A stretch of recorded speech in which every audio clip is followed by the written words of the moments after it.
Jack it up.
Jack it up.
안녕하세요. 반갑습니다. 여러분 어서 오십시오. 이런 느낌. 벌써 금요일 밤 8시가 됐습니다. 예, 다시 또 일주일이 지나서 저희가 돌아왔습니다. 반갑습니다. 저는 20대 대통령 선거 집중 분석과 전망 민심조 제3화의 진행을 맡은 소데스 캐스터입니다. 반갑습니다. 반갑습니다. 안녕하세요. 저는 어쩌다가 보니까 다시 합류를 하게 된 감동란이라고 합니다. 유후! 아이, 동난 우리 김동란 아니고 감동란님. 네네. 아이, 고정이 된 겁니까, 이제? 아예 고정이 되었습니다. 자, 오늘도 아침에 이제 바쁘게 또 움직이시고 또 이제 네. 오늘 방송 왔다고. 아유, 뭐 사건 사고가 항상 있어가지고 오늘 아침에 콘크리트 현장에 좀 나갔다 왔습니다. 예. 아유, 참 별일이 다 있죠, 세상에. 그러면 이제 저희 이제 대선 때까지 계속해서 민심쇼 함께하는 걸로. 네네. 그렇게 이제 정해진 것 같습니다. 아, 예. 반갑습니다. 유토피아님, 알라님, 피터팬님, 또 감동란님 방에 또 네. 출첵을 해주셨고요. 제 방도 켜졌지만 역시나 또 채팅을 안 치고 있습니다. 예, 그럴 줄 알았습니다. 점잖으신 분들이라. 예, 보고만 있어. 나중에 끝나고 나서 재밌었댔고. 얘기를 해줘야 알지, 이 사람들아. 답답해. 불필요한 말은 하지 않는 그런. 근데 너무 얘기를 안 해. 보면 그래서 알 수가 없어, 좀. 예. 아무튼 그렇고요. 멸치 닭볶음탕님도 오셨고, 예, 여러분들 아프리카 TV에서 하는 이제 시사 방송이니까 저는 좀 최대한 채팅을 잘 좀 살려드리고 싶거든요. 그래서 네네. 제가 읽을 수 있는 채팅으로 좀 네. 적당하게 너무 맵게 치지 마시고. 그러니까 마라 맛은 안 돼요, 여러분. 일단 오케이. 이제 약간 매운맛까지는 괜찮은데 그쵸, 너무 그쵸. 비하적인 표현만 안 쓰시면 괜찮습니다. 예. 감사합니다. 자, 민심쇼 간단하게 소개해드리고 시작해볼까 합니다. 각기 다른 정치 성향을 가진 청년 대표분들 모시고 대한민국 사회 이슈 그리고 정치에 대해서 대해서 이야기를 나누면서요. 유저 여러분들의 민심을 체크해보는 쌍방향 인터랙티브 토론 컨텐츠입니다. 야, 이제 오늘이 또 이제 금요일. 20대 대통령 선거가 이제 26일 앞으로 다가왔습니다. 대한민국을 이끌 리더를 뽑을 그 대통령 선거가 이제 뭐 그야말로 코앞으로 이제 다가왔다. 이렇게 말씀드릴 수가 있을 텐데 시간이 참 아주 빠릅니다. 아, 맞습니다. 이제 이쯤 되니까 이제 처음에 대선 얘기가 처음 화두에 올랐을 때는 정말 불안하고 초조하고 그랬는데 이제는 뭐 될 대로 되라. 어떻게든 되겠지. 이런 마인드로 지금 정치를 접하고 있는 것 같아요. 자, 이제 오늘 민심쇼에는 어떤 분들이 찾아와 주셨는지 지금부터 패널분들을 차례차례 소개해드리도록 하겠습니다. 네. 자, 2주 만에 다시 뵙게 되는 반가운 패널이십니다. 저는 한 2달 만에, 2달도 더 됐죠? 3달 만에 뵙게 되는 것 같은데요. 우리 더불어민주당 전국 대학생위원장 박영훈님 나와주셨습니다. 네, 안녕하세요, 여러분. 네, 이게 잘 삐뚤어지네요. 제가 잘 달아보도록 하겠습니다. 여기를 봐주시면 돼요. 네, 여기죠. 네네. 네, 뭐 질문이 뭐였죠? 그 소개를 해드렸어요. 잘 오랜만입니다. 지내셨어요? 오랜만입니다. 네. 했습니다. 뭐하고 지내셨을까요? 저는 전국대학생위원장이잖아요. 네네. 국가균형발전위원장이라고 김두관 의원님 맡으신 것과 공동으로 맡아서 네네. 전국을 사실 돌아다니고 있어요. 오늘도 나와야 되나 싶었는데 우리가 또 의리를 지켜야 되겠다. 맞습니다. 제가 이 자리에 또 나왔습니다. 또 기쁜 소식이 있다면서요? 승진을 그게 하셨다고. 이거예요? 이게 승진이구나. 자연스럽게 말씀하셔가지고. 차근차근 한번 잘 올라가겠습니다. 그렇구나. 감사합니다. 어디까지 올라가실 겁니까? 국회의원 저기 돼야죠. 후보 교체 한번 이거 자를 수도 없잖아요. 괜찮아요. 큰 자, 꿈을 네. 가지신 분이셨습니다. 미안합니다. 네, 박영훈 위원장님 또 오셨고요. 반갑습니다. 예. 자, 이제 다음은 민심쇼뿐만 아니라 아프리카 TV에 처음 출연해주시는 패널이십니다. 현재 울산대학교 경제학과 겸임 교수로 계시며, 와, 겸임 교수래. 교수님. 정말 학벌보소. 전 새누리당 비상대책위원이셨던 장능희님 나오셨습니다. 네, 반갑습니다. 안녕하세요. 오늘 이제 박수. 자, 오늘 장능희님을 모시게 되어서 그동안 어떤 활동을 해오셨는지 좀 찾아보았는데요. 카이스트, 무려 카이스트. 아니, 무슨 서울대 위에 카이스트라는 말도 있잖아요. 또 이과야. 전기전자공학부 이과셨어요? 재학시절. 네? 저도 이과예요. 아, 그래요? 네. 제가 안 그렇게 생겼는데 저도 생화학 전공했습니다. 그렇군요. 축하드립니다. 문송합니다. 이제 전자공학부 재학 시절 한나라당에 입당하시면서 정치권에 입문하셨다는 인터뷰 기사를 보았는데요. 다른 많은 선택의 길이 열려 있을 진짜 뭐든 할 수 있는 카이스트, 전도 유명한 공학도셨는데 왜 어쩌다가 정치를 해야겠다 결심하게 되셨나요? 그러니까 보통 공학 공부하고 이런 분들이 정치권에 좀 관심이 없는 경우가 많더라고요. 네네. 저는 이제 제가 군 생활을 거기 이제 최전방에서 뭐 GOP에 좀 있었거든요. 어디 몇 사단? 5사단? 제가 28사단 있었거든요. 옆에 계셨네. 군단이죠. 그렇죠. 뭐 섹터도 육군단. 6군단 예하. 네. 전우를 만났네요. 예. 오랜만에. 그래서 그렇죠. 제가 GP 생활했거든요. 예. 그래서 그때 이제 제가 좀 살면서 좀 하고 싶은 일, 뭐 그런 것들을 GOP 지키면서 쭉 생각을 해볼 수 있잖아요. 맞아. 그때 그러면 살면서 어떤 좀 일을 하는 게 좋을까? 그래서 사회 양극화 해소에 기여하는 거랑 야. 우리나라 통일에 기여하고 싶다는 생각을 했어요. 철책을 보면서 깊다. 뭔가 그래서 깊어요. 야, 난 나가서 휴가 때 무슨 치킨 시켜 먹을까? 우리는 집 가고 싶다 이런 이야기야. 근데 이게 역시 카이스트는 달라요. 클럽 가야 그렇다기보다는 되는데 철책선 하다 보면 너무 이게 지겨우니까 맞아요. 여러 생각을 네. 많이 하게 돼요. 맞아요. 그래서 이제 사회 양극화 해소는 오. 또 다는 뭐 못하니까 저는 교육 분야로라도 좀 해보자. 그래서 교육 분야에 사회적 기업을 창업을 해가지고 지금 10년 넘게 계속 하고 있고요. 그다음 통일 분야는 뭐 저도 잘 모르니까 그런 건 정치 로 해야 된다. 그래서 그 당시 이제 선택 가능한 옵션이 물론 여기 뭐 다양한 또 당 구성원들이 계시지만 이제 저는 기본적으로 좀 양당제로 봤었거든요. 그래서 이제 통일 정책 상당히 지금 웃으시는데요? 법인 뽑는다길래. 예. 그래서? 네. 예, 그래서 이제 통일 분야의 그런 어떤 꿈을 이제 이루기 위해서 저는 예, 정치권 가입해서 입문했습니다. 그렇군요. 이제 처음 나와주신 만큼 궁금한 게 좀 많아서 한 가지 질문 더 드리도록 하겠습니다. 네. 이제 윤석열 대선 후보 선대위에 김병준 상임선거대책위원장 청년 보좌역으로 계시다가 지금은 선대위 활동을 안 하고 계신 것으로 보이는데요. 활동을 그만두게 되신 이유를 좀 여쭤봐도 될까요? 네, 사회자님께서 그 이제 질문을 주셨는데 네네. 이제 그만하게 됐다기보다는 이제 선대위가 좀 변동이 많이 있었죠. 그렇죠. 이제 싹 갈아엎었죠, 네, 많이 밭을. 있어가지고 좀 이제 슬림화하자 이래서 이제 좀 이제 본인의 어떤 자리를 놓고 또 뭐 예를 들어 김병준 위원장님 같은 경우도 이제 정책 분야에서 큰 비전을 좀 많이 그리고 계시거든요. 그래서 뭐 그런 차원에서 이제 그렇게 얘기를 해주신 것 같고 저 같은 경우는 이제 뭐 계속 활동을 하고 있습니다. 활동을 하고 있는데 그 선거라는 게 그런 것 같아요. 이게 무슨 이제 또 직책을 맡아서 뭔가 역할을 하는 것도 물론 좋겠지만 그렇잖아요. 이제 가장 좋은 진로 교육은 그 직업에 있는 사람의 좋은 롤 모델을 보여주는 거거든요. 그럼 가장 의미 있는 정당 활동은 그 정당의 구성원들이 자기 자리에서 또 의미 있는 목소리 내고 제가 예를 들어 여기 참여하는 것도 전 대선 활동의 하나라고 봅니다. 맞아요. 맞습니다. 예, 중요한 역할이에요. 다들 열일하고 계시는 거죠 지금. 네.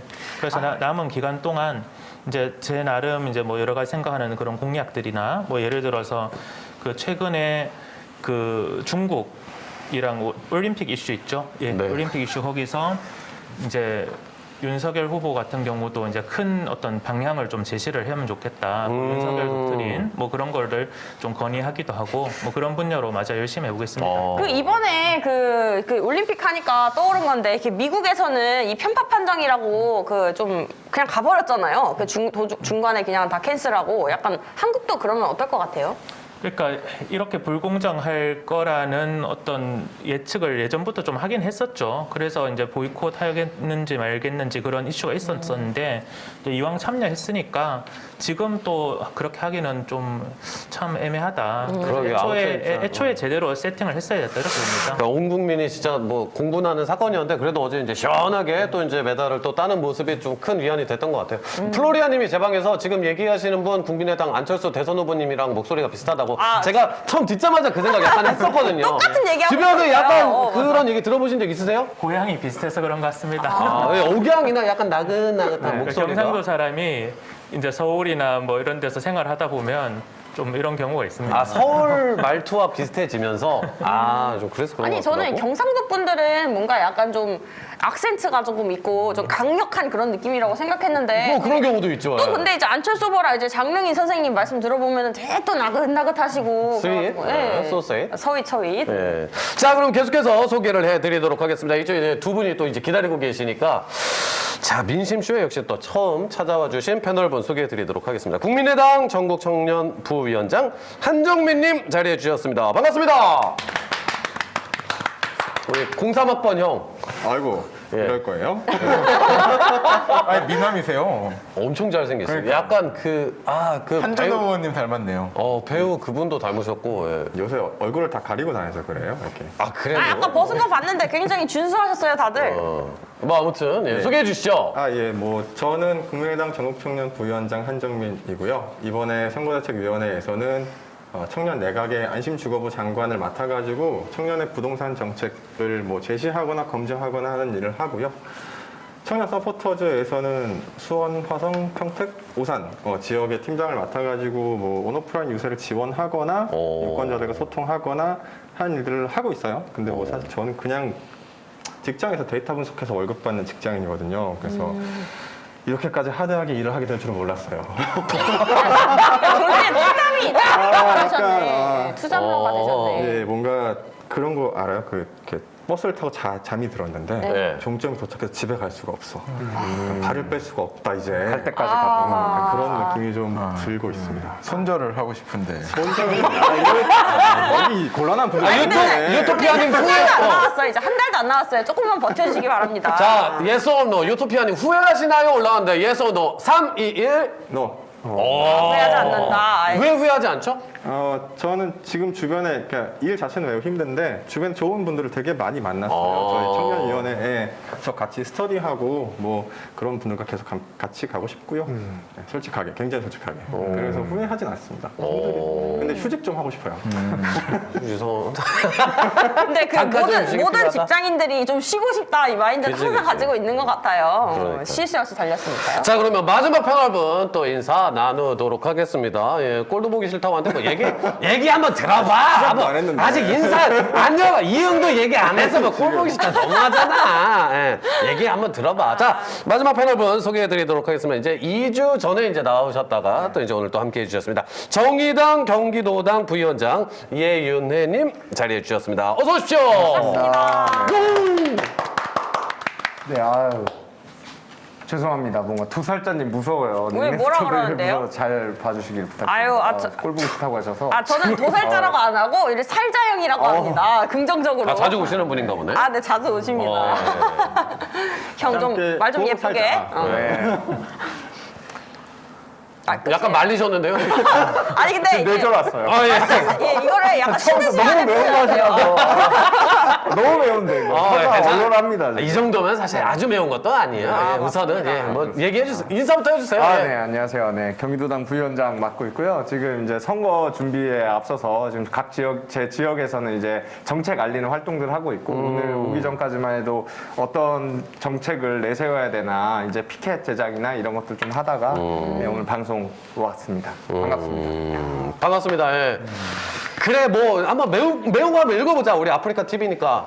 이제 정의당 하면 온라인상에서 제 얘기 많이 나옵니다. 진짜 뭐 그 페미니스트 어떤 이런 어떤 이슈에 대해서 강력하게 무조건 그것만 얘기하고 무조건 뭐 선동하는 사람들만 있는 거 아니냐? 네, 그런 오해들 많습니다. 오해입니까? 아니, 오해입니다. 아, 왜죠? 참, 어떤 부분이냐면은 사실 저희가 뭐 페미가 페미했네 뭐 이런 얘기도 있고 뭐, 예. 정의당이 뭐 페미하는 건 당연한 거 아니냐. 사실 페미니즘을 원래부터 해왔어요. 옛날 이제 전신이던 진보노동당 뭐 원래 그렇죠. 예. 사실 이제 부각된 부분이 많아요. 그러니까 이를테면 뭐 박원순 시장 사태라든지 오거존 시장 사태나 이런 것들이 불거지면서 저희는 저희 목소리를 원래 내던 걸 낸 거예요. 근데 그게 워낙 이슈가 커지고 여론이 엄청 커지니까 뭐만 내면은 거기에 묻어가지고 이만큼 커지는 거죠. 그래서 마치 저희는 그 당시에도 노동 현장에도 많이 있었고 중대재해기업처벌법 만들겠다고 이제 막 단식 투쟁도 하고 했는데 그런 것들이 이제 싹 묻히면서 페미 그 때문에 다 묻혀버렸군요. 그렇게 된 거예요. 그러니까 과대 포장이 그쪽으로 되니까 저희가 원튼 원하지 않든 그런 이미지가 생성이 된 거는 어떻게 보면은 뭐 정당으로서 책임져야 되는 부분인 것 같기도 합니다. 네. 그러면 사실 이게 이제 저희가 목소리를 크게 낸 건 아닌데 이슈가 커지니까 함께 커졌어요라는 말씀이시잖아요. 네. 그렇게 따지면 우리는 오래전부터 이런 목소리를 내왔으면 그냥 오래전부터 페미니즘을 지지하는 정당이었었어라고 하면 네네. 오해는 아니지 않나요? 아, 좋은 질문입니다. 예리합니다. 좋습니다. 요거까지만 하고 예. 오해가 아니고 오해가 그쵸? 아니고 그냥 엄밀히 페미니즘을 따지면. 추구하는 정당인 건 맞다. 아, 제가 아까- 하지만 이슈가 좀 과해진 경향이 있다. 약간 이런 느낌. 말린 거는 메갈당이라는 걸 보고 이제 그게 약간 뇌에 이건 안 돼, 남아가지고 이건 안 돼. 그래서 메갈은 그런 건 아닌데 이렇게 되면서 그거- 제가 거구에 그게 비판을 이거는 좀 사실 길게 하면서 그러니까 어떤 저는 뭐 이제 그 정도일까라고 이제 요것만 그냥 정리하고 이제 넘어가고 네네네. 싶은데 그냥 약간 그런 거 같아요. 누군가가 이제 여성이다 남성이다 아니면 뭐 어디 출신이다 키가 작다 뭐 얼굴 색깔이 검다 이거 자체로 차별을 받아선 누구도 안 되죠. 맞습니다. 예, 누구도 안 돼. 근데 그 차별을 해소하는 방식이 있어서 폭력적인 방식이 있다면 그건 저는 문제가 또 있다고 아, 저도 생각을 해요. 동의합니다. 그거를 동의하는 네. 저희 네. 당도 동의를 하고 있습니다. 네, 그런 건지 네, 한번 네. 이건 뭐 나중에 상당히 좀 길게 이야기를 나누어야 되는 거라서 요 정도로 정리하고 넘어가도록 하겠습니다. 자, 그러면 대선 이슈 뽀개기 시간으로 들어가 보겠습니다. 우리 스태프께서 정말 좀 정해진 시간대로 한번 진행해 달라고 얘기해 주셨는데 시작부터 벌써 늦어졌어요. 예. 그래서 한번 스피디하게 해볼 텐데 야 이것도 아주 채팅창이 뜨거워질 것 같습니다. 예. 여러분 저도 읽어드리고 싶은데 제가 요즘 눈이 침침해서 여러분 글이 안 보여요. 죄송해요. 예, 그렇습니다. 한번 이제 보도록 하겠습니다. 자, 얘기하고 싶은 거 있는데, 아무튼 이제 크게 보면 그렇다는 거고요. 자, 소개해드리죠. 양강 후보, 요 표현도 사실 좀 조심해야 될 표현이긴 합니다. 예. 현재 여론조사에서 양강을 달리고 있는 두 후보의 배우자들에 대한 이야기 좀 나눠보도록 하겠습니다. 사모님 나왔죠? 역대 대선에서 대통령 후보의 배우자에 관한 이 이슈들이 이렇게 쟁점이 된 건 처음이지 않나 이렇게 이제 생각이 되는데 지난 9일 과잉을 전 논란으로 선거 지원 활동을 끊고 일주일 넘게 칩거를 이어가던 이재명 후보의 배우자 김혜경 씨가 기자회견을 열고 고개를 숙여 사과를 했습니다. 또한 경력 부풀리기 의혹 등으로 곤욕을 치른 윤석열 후보의 배우자 김건희 씨와 똑같이 의혹이 보도된 이후 12일 만에 사과였는데요. 김혜경 씨는 자신에게 제기된 숱한 의혹들에 대해서 사과한다, 죄송한다는 메시지만 내놓았을 뿐 구체적인 이 해명은 또 없어서 논란을 잠재울 수 있을지 미지수라는 평가가 큰데요. 김건희 씨 또한 주가 조작 연루 의혹이 다시 좀 제기가 되고 있습니다. 과연 이 오늘 모신 이 네 분의 게스트분들, 한 달도 남지 않은 이 대선에 이 두 배우자의 의혹과 사과 얼마나 큰 영향을 미칠지, 그리고 오늘 15일 공식 선거운동 시작일에 맞춰서 배우자들 행보에도 변화가 있을 것이다, 이런 관측이 많은데 요 두 분이 어떻게 행보를 펼쳐 나갈지 두 분은 조금 이제 나중에 당사자는 아닙니다만 그렇죠. 이제 제3자의 입장부터 한번 들어볼까요, 그러면? 가장 강력한 목소리를 낼 수 있는 건 뭐 두 분 다 가능하죠. 국민의당도 이것으로 인해서 상당히 좀 스피커를 키우고 있지 않습니까? 그렇긴 하죠. 네. 사실 저는 두 분의 입장을 먼저 듣고 싶긴 했었는데. 그래요? 궁금하잖아요. 그러면 한번 그렇게 해볼까? 제일 난처한 사람 더불어민주당 박영훈 전국대학생위원장님. 제가 왜 난처하죠? 그래요? 네네. 이분은 아닌 것도 까시는 분이에요. 아닌 건 아니다고. 그렇습니까? 네, 맞습니다. 일단은 김혜경 여사부터 이야기할까요? 예. 네. 그 전에 저기 우리 김건희 씨부터 이야기를 할게요. 오케이. 자연스럽게. 준비하세요. 준비하세요. 김건희 씨는 여러분, 네. 국민 여러분들께 사과한 게 아니고 자기 남편 윤석열 후보에게 사과를 했어요. 남편은 어떤 사람이다 뭐 이런 이야기를 하면서 그때 남편에게 피해줘서 미안하다. 남편에게 피해줘서 미안하다. 국민 여러분들께 사과를 해야지. 사실 많은 혐의점들이 있잖아요. 도이치모터스 지금 엄청나게 많은 거래 내역들이 있다라고 보도가 되고 있고 또 뭐가 있죠? 장모. 장모 일도 있고 그런데 이재명 후보의 부인인 김혜경 여사는 그래도 국민 여러분들께 사과했다. 뭐 어떤 분들은 그래요. 정확히 어떤 지점이 잘못했는지 사과를 안 했지 않냐 하는데 저는 사과를 했다는 것에 대해서 좀 큰 의의를 두고 싶어요. 그리고 사과의 대상이 국민 여러분들이라는 것. 그런 말씀을 드리고 싶고, 만약에 김혜경 여사가 그 일련의 사건들 이거를 알고 지시했으면 정말 비판받을 만해요. 정말 나쁜 짓이고 감옥을 갑질이잖아요. 가도 되나요? 뭐 수사 결과에 따라서 그건 책임진다고 했으니까 후보 본인도 그랬고 그 사모 김혜경 여사도 그랬어요. 그 수사에 대해서 이렇게 처벌받겠다라고 공언을 했고, 근데 어떻습니까, 김건희 씨? 수사받겠다고 이야기한 적 있나요? 처벌받겠다고 이야기한 적 없죠? 수사는 대선 끝나고 받겠다고 얘기를 하긴 대선 했습니다. 끝나고요? 네. 대통령 되면 그 수사 대상에서 제외돼요. 그리고 근데 제외거든요? 그거 저 시즌 3에서 이제 박영훈 선생님께서 말씀을 하셨었는데, 이재명이 특검을 거부하는 것도 아예 거부하는 게 아니라 대선 끝나고 대선 후로 미루겠다, 그 말씀 분명히 하셨거든요. 왜 윤석열은 대선 후로 미루면 안 되나요? 저희는 바뀌었어요. 우리 특검 받겠다로 입장이 바뀌었고, 근데 특검 세부 내용에서 국민의힘의 윤석열 후보가 너무 지나치게 이야기하는 것, 우리는 대장동만 특검하겠다라고 해서 저희가 협상의 여지가 없다. 대장동만 특검해서 되겠냐? 다 해야죠. 다 해야죠. 그래서 바꿨는데 또 이쪽에서 받지 않은 측면이 있고, 다시 김건희 씨로 넘어오자면은 과연 김건희 씨가 많은 의혹들 중에 국민 여러분께 진정성 있게 사과한 적이 있냐? 첫 번째. 수사를 받고 잘못이 있으면 처벌을 받겠다라고 밝힌 적이 있냐. 그에 반해서 김혜경 여사는 정말 본인이 잘못한 부분이 있으면 처벌받겠다고 했어요. 그리고 경기도 감사실에 본인을 감사해라 라고 이렇게 서류까지 제출을 했고요. 사과의 진정성부터가 과연 누가 있느냐, 차이가 난다. 책임을 질 수 있는 모습을 누가 보여주고 있느냐. 그럼 거기 시간상 이제 거기까지만 듣기로 하고 우리 국민의힘 이거 소개를 우리 원더건이 좀- 전 새누리당 원더건이 비상대책위원으로 입장에서는- 해드려요? 네. 예, 전 새누리당 비상대책위원 우리 장능인 위원님. 네. 네. 그 채팅창에 자꾸 그 안철수 후보로 하고 단일화를 지금 여기에서 하자라고 누가 애드립을 치고 아니 근데 있던데. 이분들이 할 수 있는 게 아니잖아요. 아니야, 이제 하지 마. 후보 당사자들이 투표를 해야지. 저는 편하게 개인적으로 말씀하십시오. 단일화 그 필수적이라고. 그 목소리로 내일 할 것 같은데. 우리 저희는 필수라고 생각하니까 좀 필도 해주세요. 저 아니 목소리로 사람들이 사진 합성해서 악용해요 잘못하면. 아니 저 목소리로 저 그거는- 페이크 아닙니까 지금 거의? 네, 좀 이따 얘기 드리고 지금 대선 후보 뭐 이렇게 예, 좋습니다. 이슈니까. 그래서 이제 그 네거티브는 이 부메랑이랑 비슷한 거예요. 오. 던지면 돌아옵니다. 맞습니다. 예전에 뭐 조국 전 장관 같은 경우도 평소에 트위터로 상대방의 어떤 비판, 뭐 단점 이런 것만 하다 보니까 다 돌아오는 거거든요. 조와 국이 항상 싸우고 있죠. 예, 예. 네. 그래서 지금 이제 어떻게 보면 김혜경 그 이분이 곤란을 최근에 겪고 있는 게 결국은 네거티브가 부메랑처럼 돌아오는 거예요. 그래서 저는 이제 뭐 사과의 진정성 이런 여부보다 오히려 저는 후보의 배우자들의 이런 어떤 단점들, 뭐 과거 실책들 이런 거를 물론 검증하는 건 좋은데 맞아요. 약간 좀 전근대적인 시각이 쌓여 있다 봐요. 이게 무슨 말이냐면 그 과거에는 대통령 부인들이 직업이 없었죠. 그러니까 당연히 남자가 대통령 한다 생각하니까 부인을 영부인이라고 보고 그래서 뭐 영부인 검증한다 이런 건데 최근에 미국만 봐도요.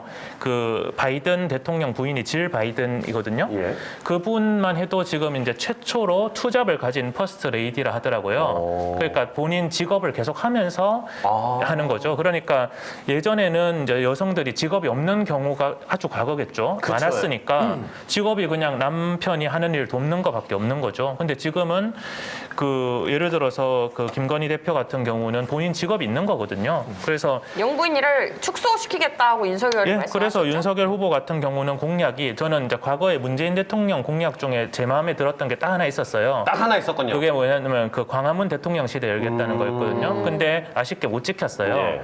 근데 이제 윤석열 후보 같은 경우는 이제 광화문 대통령 시대 제대로 하겠다는 거거든요. 첫 출근부터 공약으로, 예. 광화문을 하겠다는 거거든요. 그렇게 해서 이제 어떤 대선 후보의 나중엔 대통령의 부인이겠죠. 본인이 어떤 국민한테 봉사를 할 수 있는 접점이 있는 직업을 가지고 그렇게 그냥 자연스럽게 일하면 이제 더 이상 뭐 부인이 뭘 했느니 이런 논란은 좀 줄어들지 않을까. 예, 그런 근데 생각을 맞아. 합니다. 지금 아까 채팅창에도 올라왔는데 이게 대통령 뽑는 선거냐 아니면 영부인을 뽑는 선거냐 이 말씀을 해주셨는데 참 프로듀스 그 말이 101 같이. 맞는 말씀 중요한 참 시선이기도 한데 오히려 이게 어떤 지상파나 큰 거대 담론에서는 지금 많이 안 나오는 좀 얘기들이기도 해서 조금 이제 답답하기도 한데 근데 우리나라의 정치 상황을 좀 봐야 될 것 같아요. 우리나라는 대통령 중심제잖아요. 네. 영부인의 영향력도 굉장히 커요. 이게 굉장히 위험할 수도 있고 뭐 긍정적인 부분도 있을 수 있는데 뭘 하나요? 패션쇼를 하나요? 아니죠. 김건희 씨가 얼마 전에 녹취록이 터졌잖아요. 내가 정권을 잡으면 내가예요. 윤석열이 아니고 내가 정권을 잡으면 감옥 보내겠다.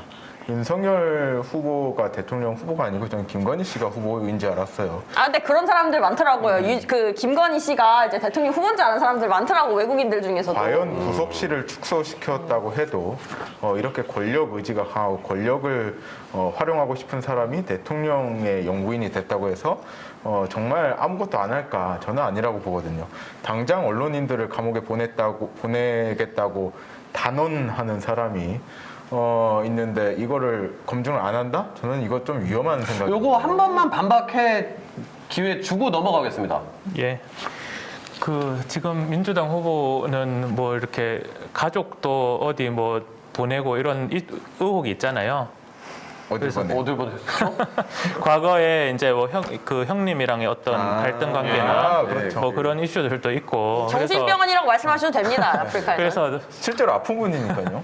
아프게 만들었잖아요. 그러니까 이제 그거를 끈질기게 강제로 보냈다라고 주장하는 쪽과 전혀 그런 게 아니다라고 이제 후보 쪽에서는 해명을 했던 거죠. 아니, 근데 이제 모라토리엄도 그렇고 사실 이재선 씨가 주장했던 게 다 거의 다 맞아 떨어지고 있거든요, 신기하게. 요 시각이 또 있고 이제 후보 측에서는 또 이제 그렇지 않다라고 또 얘기하는 부분이 있고 이제 뭐 이제 그런 상황임을 알려드립니다. 무엇이 옳다라고는 저는 얘기 안 했습니다. 예. 김건희가 감히 그런 말을 했다고요? 그럼 윤석열 찍어야겠네, 미치겠다. 아 그래서 이제 그런 그래서 것도- 누가 어디 보내고 뭐 이런 얘기 예. 할 그건 아닌 것 같습니다. 예. 아니, 근데 저는 정말 궁금한 게 있습니다. 사실상 이제 김건희 씨라던가 도이치모터스 조작이라던가 이제 김혜경 씨의 지금 공금 횡령 사건이라던가 사실로 진짜 조사를 해가지고 사실로 밝혀지면 둘 다 깜빵 가야 될 죄가 맞거든요. 근데 만약에 진짜 딱 조사를 해가지고 진짜 영부인이 깜빵 가는 최초의 대통령이 나올 수도 있을까요?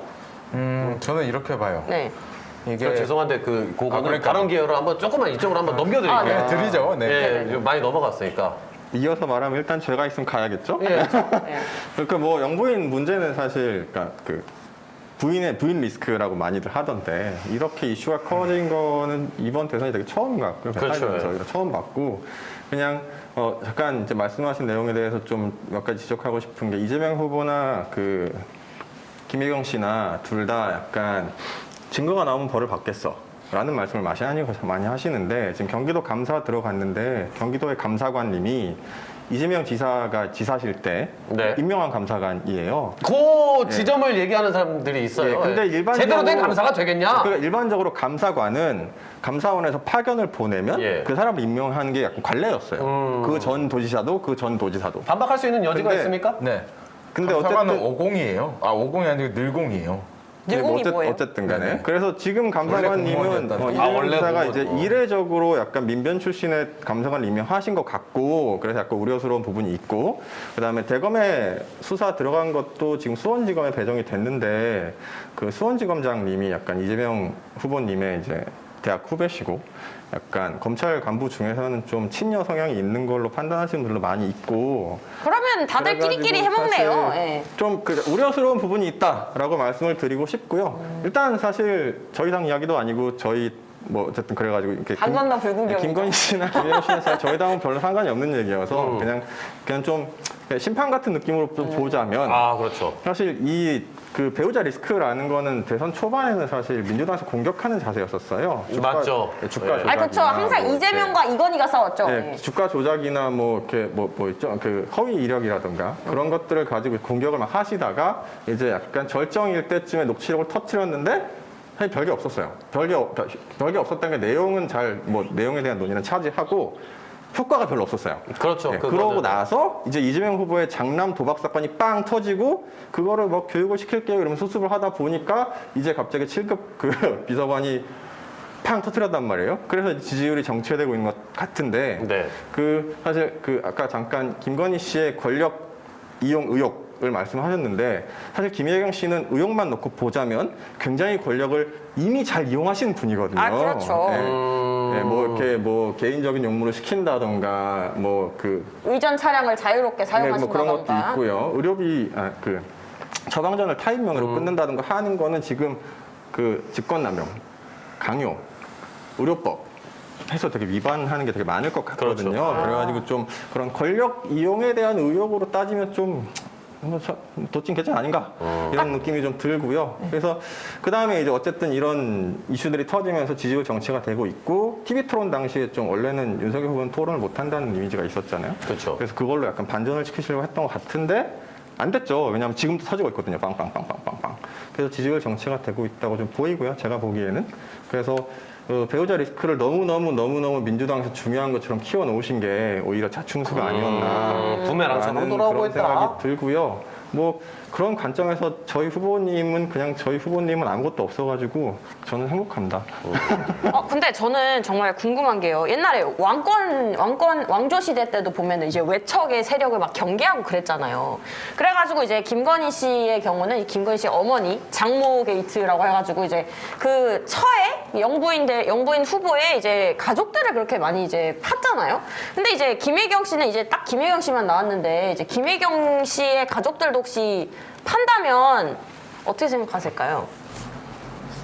김혜경 씨가 사업을 하는 사람이 아니라 최은선 씨에 대한 변명 그렇더라고. 사업하는 사람들이 그 범죄가 이렇게 할 수밖에 없다라는 이야기를 하는데 김혜경 씨는 음대 나와서 주부를 하고 계신 분이기 때문에 뭐 가족을 판다고 해서 그런 일은 없을 거라고 생각합니다. 가족이 금전적으로 이제 문제가 있을 거라고는 생각을 안 하시나요? 뭐 그거는 뭐 현재 뭐 아직까지는 뭐 논의되거나 이제 언론에서 뭐 다루고 있는 이슈까지는 아니니까. 제가 터트려도 돼요? 증거가 있습니까? 궁금하네요. 증거 있습니다. 그거는 근데 개인 그거는- 방송 시간을 이용해서 오케이, 예, 크게 알겠습니다. 한번 큰 건을 기대하도록 하겠습니다. 자, 그러면 이제 아까 채팅창에서도 왜 정의당에서 나온 사람은 얘기를 안 하냐? 아니 이제 발언 기회를 기다리는 것뿐이야, 형님들. 자, 네. 자 예윤의 경기도당 우리 부위원장 예윤의 부위원장님 예, 기회입니다. 네, 발언 기회입니다. 근데 사실 부러운 점도 있어요. 왜냐면 지금 정의당 내 두 가지 농담 되게 재밌는 이야기가 떠들고 있습니다. 왜 우리가 언론에 안 나오냐. 사고를 안 치니까. 그거면 저도 해요. 근데 너무 재밌는 게 부인이 없어서다. 부인이 없어서 그렇다. 자조적인데. 있어서 그렇다. 그리고 너무 문제가 하나도 없어서 그 남편분께서 내가 너무 깔끔해서 오히려 너무 당에 도움이 안 되는 것 같다. 아, 흠집네. 아니 사실 노이즈 마케팅 이런 것도 있잖아요. 그거 안 된다고 하시는 첫 번째 저희 당내 되게 재밌는 유머 좀 웃픈 씁쓸한. 얘기가 있고, 네. 웃픈 얘기가 있고, 두 번째는 제가 성남 사는데 김혜경 여사 때문에 성남 맛집 지도를 얻었다. 라는 이 웃픈 지금 저희 맛집 지도가 이미 공유가 되고 있습니다. 아 이게 그래서 국수나무 이제 네 명이서 가서 12만 원. 제가 또 성남에 살고 있어서 꼭 가보려고요. 네, 그걸 이제 아니 거기 맛있어요. 열무국수가 진짜 그치, 뭐 전마탱입니다. 맛있는 그래서 집이지. 그 두 가지를 저희가 이제 정의당 내에서는 그런 두 가지 이제 웃픈 이제 얘기들이 떠돌고 있습니다. 꼭 당비로 사놓으셔야 돼요. 그것도 내 돈 내고 안 내고 내 돈 내고 하면 안 돼요. 맛있을 네. 거예요. 아니 근데 옛날부터 약간 국회의원들이 자주 가서 식사를 하는 맛집 리스트들 거기는 공무원들 실패할 갖고. 수가 없다고 네, 하더라고요. 네, 그래서 네. 그런 부분들도 있고, 근데 제가 봤을 때는 그런 것 같아요. 그러니까 두 가지 차원이 있는데, 이제 호의 차원, 그러니까 좋냐 싫으냐의 차원이 있고, 범법이냐 아니냐의 두 차원으로 나눠야 된다고 그렇죠. 생각을 해요. 네, 그러니까 맞아요. 이를테면 김건희 씨가 무슨 뭐 사이비설 뭐 이런 것도 있어요. 뭐 종교에 갔는데. 근데 종교는 자유가 있을 저는 수 그래서 있죠. 종교는 상관없어요. 무슨 뭐 땅신을 믿든 뭐 누구를 믿든 고양이를 믿든 전 상관없고요. 무슨 상관이에요. 그 종교가 피해를 일으키지 않으면 남한테 타인에게 자기가 신념을 중요한 가지고 거. 종교적 신념을 갖고 있는 맞아요. 거에 대해서는 저는 상관이 없는데, 근데 이제 아까 나온 것처럼 공금 횡령 이슈나 주가 조작 같은 경우는 범법 행위이기 때문에 실존하는 그거는 차원이 다른 거죠. 죄죠. 그건 네. 좋고 싫으냐의 차원이 아니고 법의 문제이기 때문에 그게 영부인이 됐든 대통령 자신이 됐든 뭐 대통령의 부모님이 됐든 그거랑 상관없이 그게 대통령 선거 전이든 후든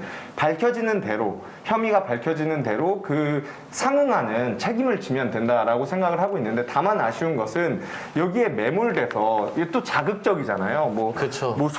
사실 소고기인지 돼지고기인지 메뉴 자체가 그렇게 막 크게 회자되는 게 아닌데 점점 딥하게 들어가다 보니까 그런 것들이 점점 눈덩이처럼 커지니까 사실은 그게 국민들이 그 메뉴까지 알아야 되느냐, 정말 알아야 될 것들도 많고 사실 검증해야 될 자질이나 능력적인 부분들이 많은데 그런 것들이 노출이 안 되니까 오히려 국민분들께서 정말 알아야 될 검증, 국가 운영 능력에 대한 검증할 것들이 좀 떨어지지 않느냐라는 좀 우려 지점이 있는 건 사실입니다.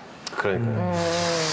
자, 그러면은 좀 오늘은 스피디한 걸 위해서 다른 이야기들을 네. 또 이제 이슈를 또 다뤄가면서 네. 해보도록 하겠습니다. 다음은 윤석열 후보에 대한 이야기를 해보려고 합니다. 예. 지난 9일 한 언론사와의 인터뷰에서 아직도 이제 네, 고개를 숙이고 계시네요. 그렇죠. 예. 윤석열 후보가 고개를 드세요? 예, 예. 집권 괜찮습니다. 예. 아니 제가 볼 때 두 분은 아직 고개 아니 숙이고 계셔야 돼요.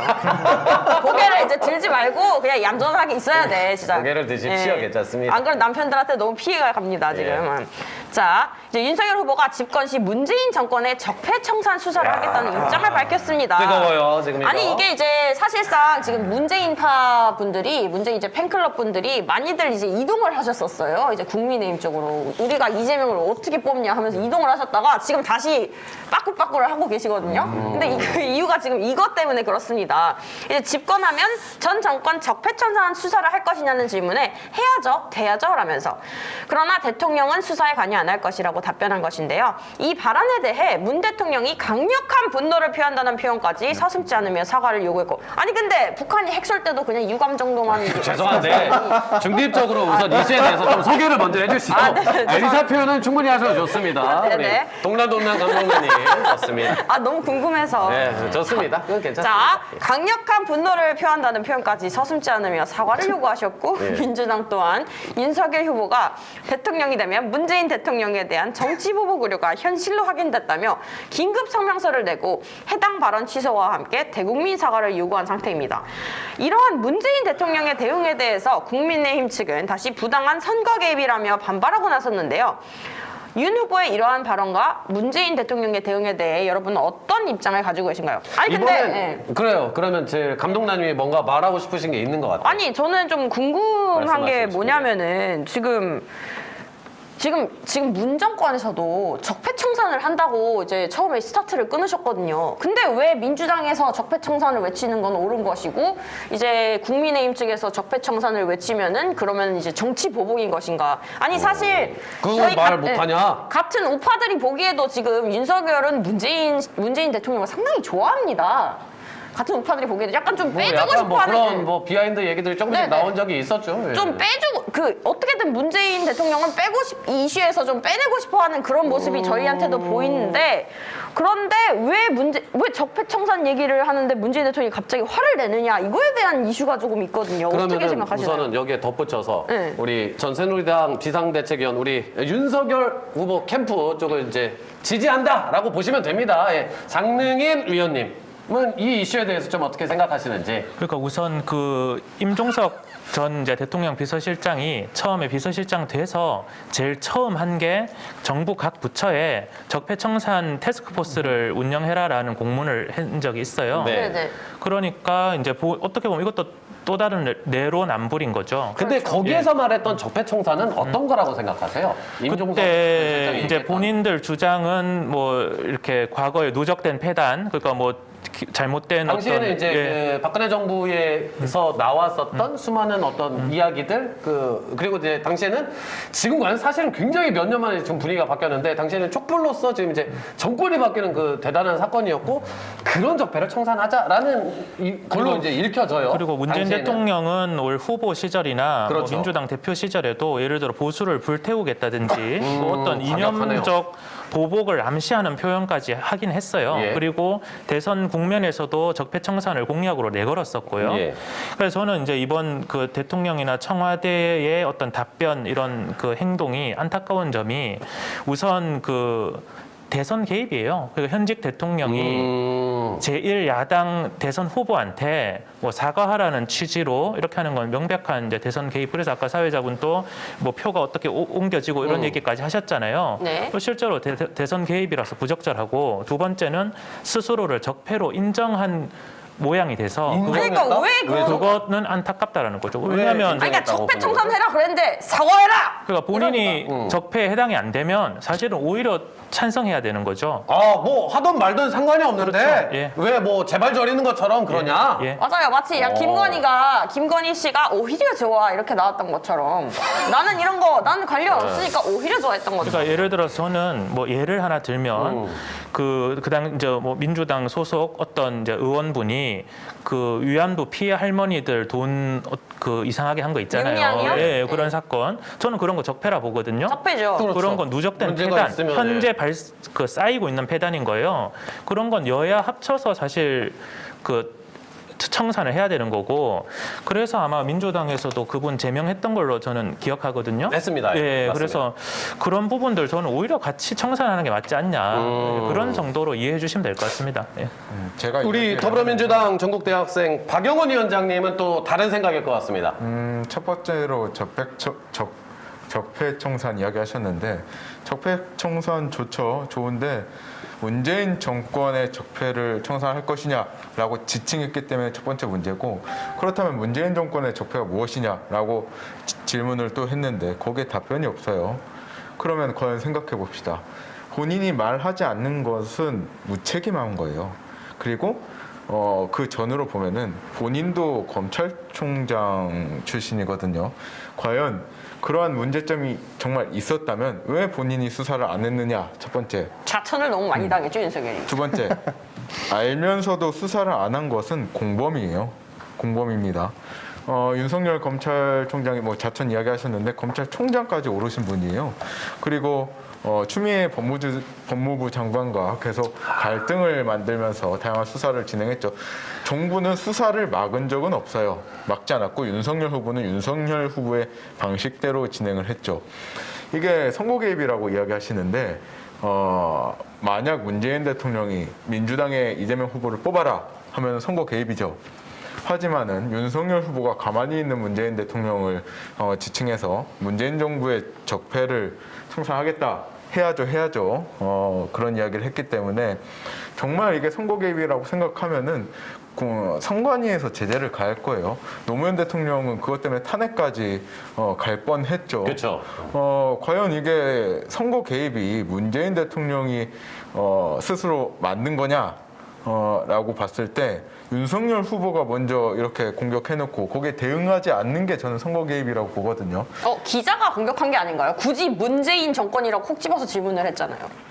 그러니까 거기에 대답을 한 윤석열 후보는 그러면 문재인 정부에 대해서 적폐청산 할 거냐에 대한 선택지가 여러 개 있는데 뭐 해야죠. 문재인 정부에서 잘못된 것이 있으면 뭐 수사 과정을 통해서 이렇게 본인이 엄단하겠다라는 표현을 쓴 것부터가 공격의 포인트죠. 문재인 정부에 대한 그렇게 생각을 하고요.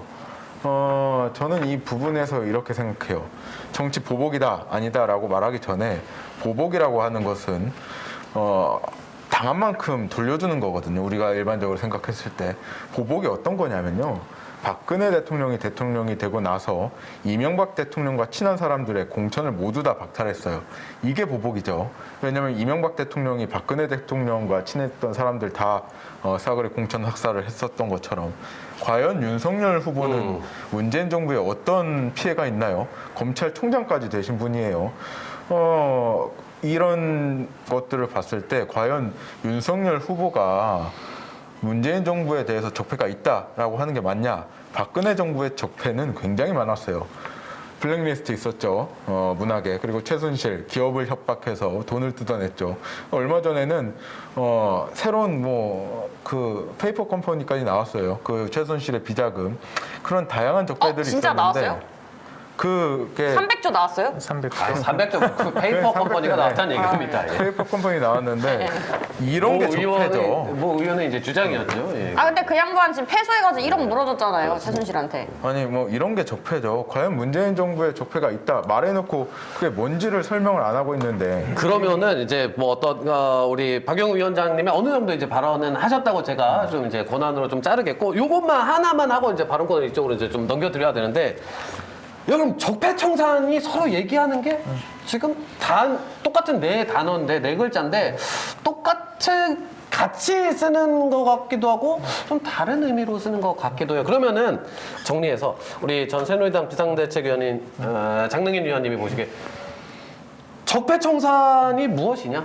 문재인 정권에서. 그러니까 적폐청산을 사람에 대해서 저 사람 미우니까 저 사람 무조건 감옥 보내야겠다 혹은 불이익을 줘야겠다 그렇게 하는 적폐청산은 잘못된 거고요. 그거는 뭐 소일배죠. 보복이죠. 예, 그게. 법에 맞게 보복이고. 어떤 행동에 대해서 어떤 범법 행위에 대해서 그게 누구든지 가리지 않고 하는 거는 옳은 거고요. 저는 그렇게 봅니다.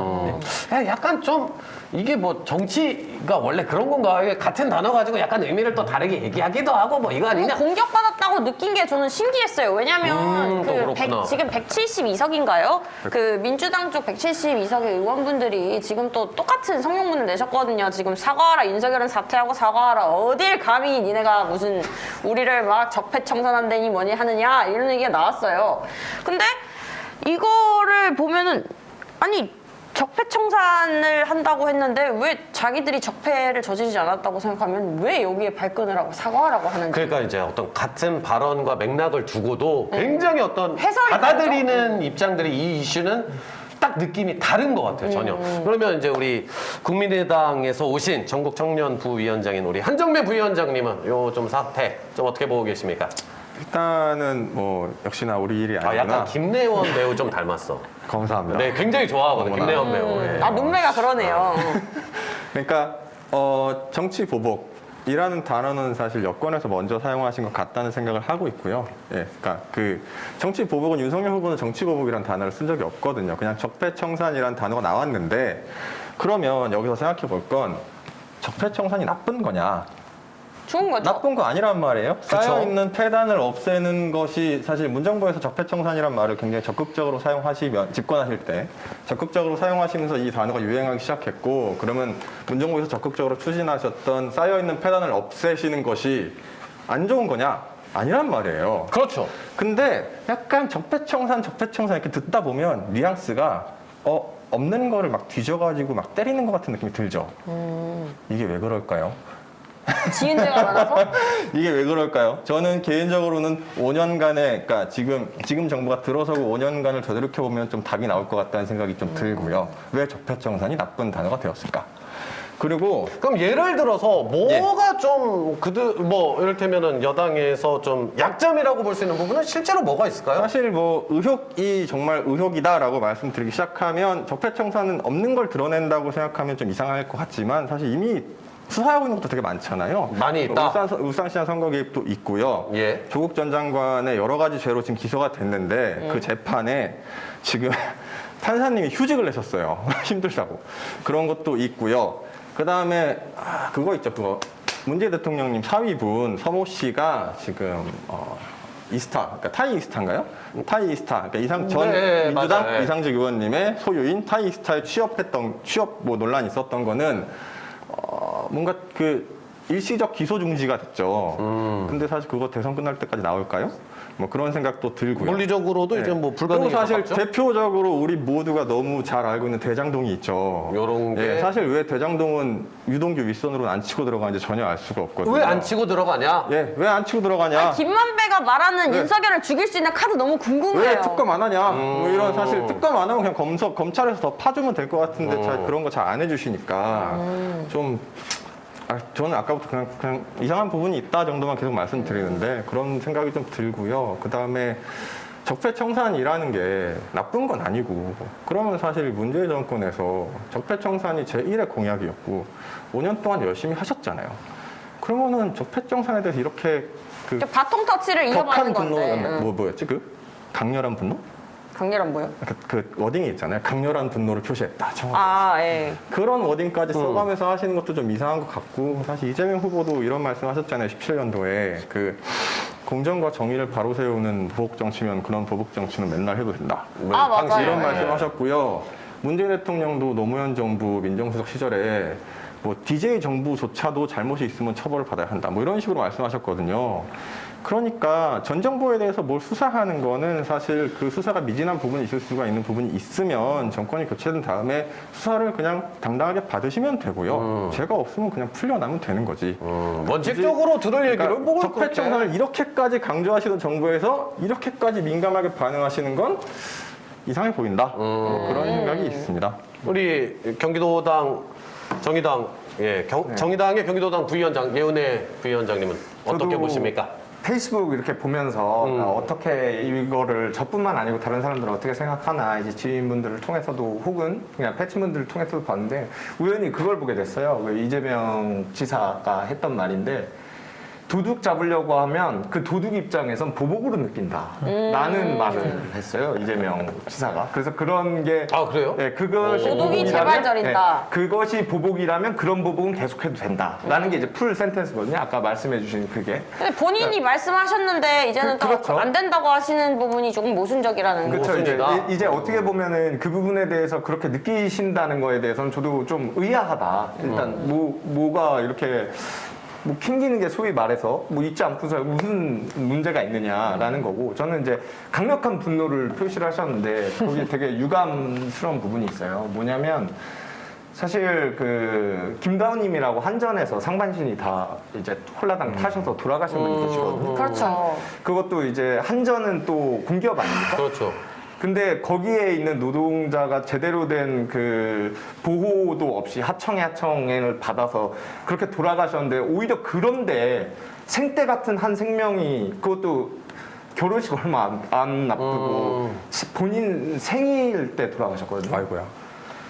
그런 데에 분노를 하지 않고 북한군한테 화형당한 사건도 있었죠. 네, 근데 저는 되게 이게 거의 그런 워딩을 거의 몇 번 못 봐. 저 처음 본 것 같아요. 윤 정부에서 강렬한 분노 진짜 처음 항상 유감 정도만 표시하시는데. 근데 이게 공기업이라고 하면 국가에 세금이 들어가는 그런 곳에서 발생한 그런 그래서 곳에 사람들이 우리 죽어가는 스태프들 것도 채팅창 좀 봐주세요. 예. 안녕하세요. 네네. 네, 감사합니다. 그 사람들이 죽어가는 노동자들 그리고 최근에는 2, 3일 전만 해도 또 판교에서 두 분이 또 추락사를 하시게 됐습니다. 뭐 어제도 또 여수에서 또 네, 맞습니다. 이렇게 사고가 하루에 있었죠. 평균적으로 7분씩 돌아가세요. 우리가 알게 모르게 다뤄주지 않지만 뭐 소고기를 먹었네는 밝혀지지만 뭐 언론에 떠들썩하게 나오지만 하루에 이렇게 알게 모르게 돌아가시는 진짜 꼬박꼬박 돌아가시는 노동자분들에 대해서는 분노를 표현하지 않는다는 게 오히려 저는 굉장히 이거는 그래도 막 목숨이 오가는 건 아니잖아요. 무슨 뭐 적폐를 수사하고 특검을 한다고 해서 뭐 아니 이거는 목숨이 오가기도 하죠. 죽기도 하잖아요. 물론 그렇긴 한데 이렇게 진짜 꼬박꼬박 7분씩 돌아가지는 않거든요. 산재처럼. 그래서 그 부분에 문제가 있다고 느끼고. 근데 윤석열 후보가 그럼 또 잘했느냐? 그래서 잘했다기보다는 되게 애매했어요. 그 전에 이제 선제 타격 얘기하실 때도 그렇고 느낀 게 뭐냐면 정말 정치적이다. 그냥 이거 무슨 말이냐면 선제 타격은 원래 킬체인이 있어요. 선제 타격 하게 돼 있어요. 4일로가 열리면 네. 원래 F-35 스텔스 가서 다 이게 G부 타격하고 돼 있어요. 근데 마치 없는 것처럼 선제 타격하겠다는 아니 마치 나쁜 사람을 때려잡겠습니다. 검찰로서 너무 당연한 말이잖아요. 그렇죠. 적폐청산을 하겠다는 건 아니 그건 대통령이 되셔서 하시든 안 되면 고발을 하시든 나중에 안 되더라도 뭐 고발을 하시든 너무나 당연한 얘기를 이 시점에서 이렇게 하는 게 도대체 무슨 의미가 있냐. 난 착한 사람이 되겠습니다. 그러니까 뭐 거의 절대 명제에 가까운 뭐 그러니까요. 당연한 얘기인데, 네, 당연한 얘기인데 사실 그게 또 정치인이 말하면 의미가 당연히 그쵸. 실리고 해석이 될 수밖에 없는 거죠. 네네. 그래서 그런 왜냐면 부분. 아무도 정치인 중에 아무도 이렇게 적극적으로 이런 이제 북한에 대한 분노를 표현해 준 사람이 없었어요, 사실상. 멸공이라던가. 매드준표 형님 있잖아요. 그런 분들 세게 말씀하셨지 예전에. 그쵸. 뭐 지금은 근데 번외니까. 네. 네. 네, 그래서 아무튼 마무리를 짓자면 그 윤석열 후보의 얘기들은 좀 뭔가 너무나 당연한 명제를 얘기하는 데 있어서 정치적인 그런 함의를 띠고 하는 것 같은데 뭔가 역학을 하려고 하는 것 같은데 이번에는 오히려 되게 잘못된 선택을 한 거 아니냐. 오히려 집결을 하게 된 그런 좀 왜요? 기회를 뭐요? 주게 어떤 된 거지 부분이요? 않냐. 왜냐면은 이제 막 아까도 말씀하신 것 같은데 그 문재인 대통령을 이제 지지하는 그룹과 이재명 또 후보를 지지하는 그룹이 그 화학적 결합이 돼 있는 게 아니잖아요. 좀 물리적으로 완전히 한- 지금 안 됐어요. 그쵸? 왜냐하면은 이제 그거를 좀 어떤 숫자로 얘기할 수 있는 건 문재인 대통령을 지지하는 퍼센테이지만큼 이재명 후보를 지지하는 퍼센테이지가 같아지지 않았어요. 거의 한 40% 이상이 나오는데 문재인 대통령의 국정 지지 수행도에 대해서 긍정적으로 답하는 게 근데 이재명 후보가 다 안 들어왔단 말이에요. 그쵸. 그게. 근데 이게 오히려 이렇게 되면 큰일 났다. 이거 막아야 되지 않냐. 그러니까 그 전에 이제 막 이제 고민정 의원도 뭐 노무현 대통령님을 이제 이렇게 연상시키게 될 만한 이런 이야기들을 하시면서 이건 나가야 되지 않느냐라는 뭐 난 열심히 싸울 테니 손을 잡아달라 이런 워딩들을 쓰시는 걸 보면 또 그런 것들로 또 규합이 돼서 오히려 좀 역으로 좀 역으로 도움이 되는 거 아니냐. 규합을 시킨 거 아니냐. 신분 결집의 기회가 될 수 있다. 네. 똘똘 뭉치게 되는. 굳이 안 해도 될 만한 맞아요. 적폐청산은 무조건 해야 되는 거예요. 그게 어떤 정권이든 원래 하는 거예요. 네. 근데 사실 그거 부스럼은 맞는 이야기가 이제 그 사실상 그 문재인 대통령의 이제 팬클럽이라고 합시다. 그 문재인 대통령 문파 사람들이 그 이재명을 안 뽑겠다 하고 애초에 윤석열한테 붙었던 이유가 물론 이제 노무현을 다시 추억하는 형식 노무현 전 때문에도 대통령의, 있지만 사실상 이제 해경궁 의혹이라는 게 있잖아요. 트위터에 해경궁 의혹에서 이제 노무현 대통령을 비하하는 그런 것들이 굉장히 많았습니다. 이제 문 대통령이랑 노무현 대통령이랑 그 일가족을 이제 비하하고 비난하는 조롱글이 굉장히 많았습니다. 그것 때문에 지금 윤석열 쪽으로 몰렸다가 굳이 이런 굴거부스럼을 만들어서 뭐 굳이 문재인 대통령이라는 말이 단어가 들어간 적폐청산이라는 거에 내가 대답을 그렇게 해서 굳이 다시 이걸 다시 이재명 라인으로 다시 토스 시킬 이유가 있었느냐 이런 생각이 들기도 합니다. 요거는 좀 최근에 이슈, 그러니까 배우자 이슈에서 이게 자연스럽게 요 이슈로 지금 어제 오늘 가장 좀 핫한 이슈가 이걸로 이제 넘어가는 것 같아요. 자, 그럼 계속해서 또 이슈 나눠보겠고요. 저희는 금요일 8시마다 함께 하고 있습니다. 대선이 이제 3월 9일입니다. 참 26일 남은 상태고요. 저희 이제 민심쇼. 제20대 대통령 선거 집중 분석과 전망 시간 함께하고 있고 각 정당에서 또 각 캠프에서 일하시는 4분 청년 정치인 4분 모시고 함께하고 있습니다. 제 맨 왼쪽에 나와 계시는 더불어민주당 전국대학생위원장 박영훈 위원장님 손 한번 흔들어 주시죠. 예.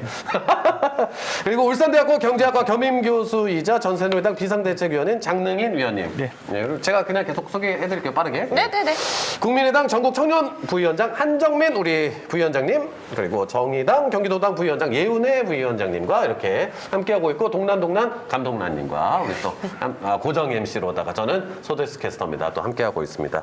다음 이슈, 야, 요것도 나는 이분이 얘기할 때 너무 기대가 돼. 우리 장능인 위원님이 요거를 얘기할 때 너무 기대가 된다. 억양이. 자, 좋습니다. 요것도 우리 감독란님이 그냥 한번 이건 소개를- 제가 읽을까요? 예, 해주시겠어요? 자, 다음은 단일화에 대한 이야기인데요. 지난 9일 윤석열 후보가 국민의당 안철수 후보와의 단일화 문제에 대하여 서로 믿는다면 단 10분 안에 커피 한 잔 마시면서도 끝낼 수 있는 것이라는 입장을 밝혔습니다.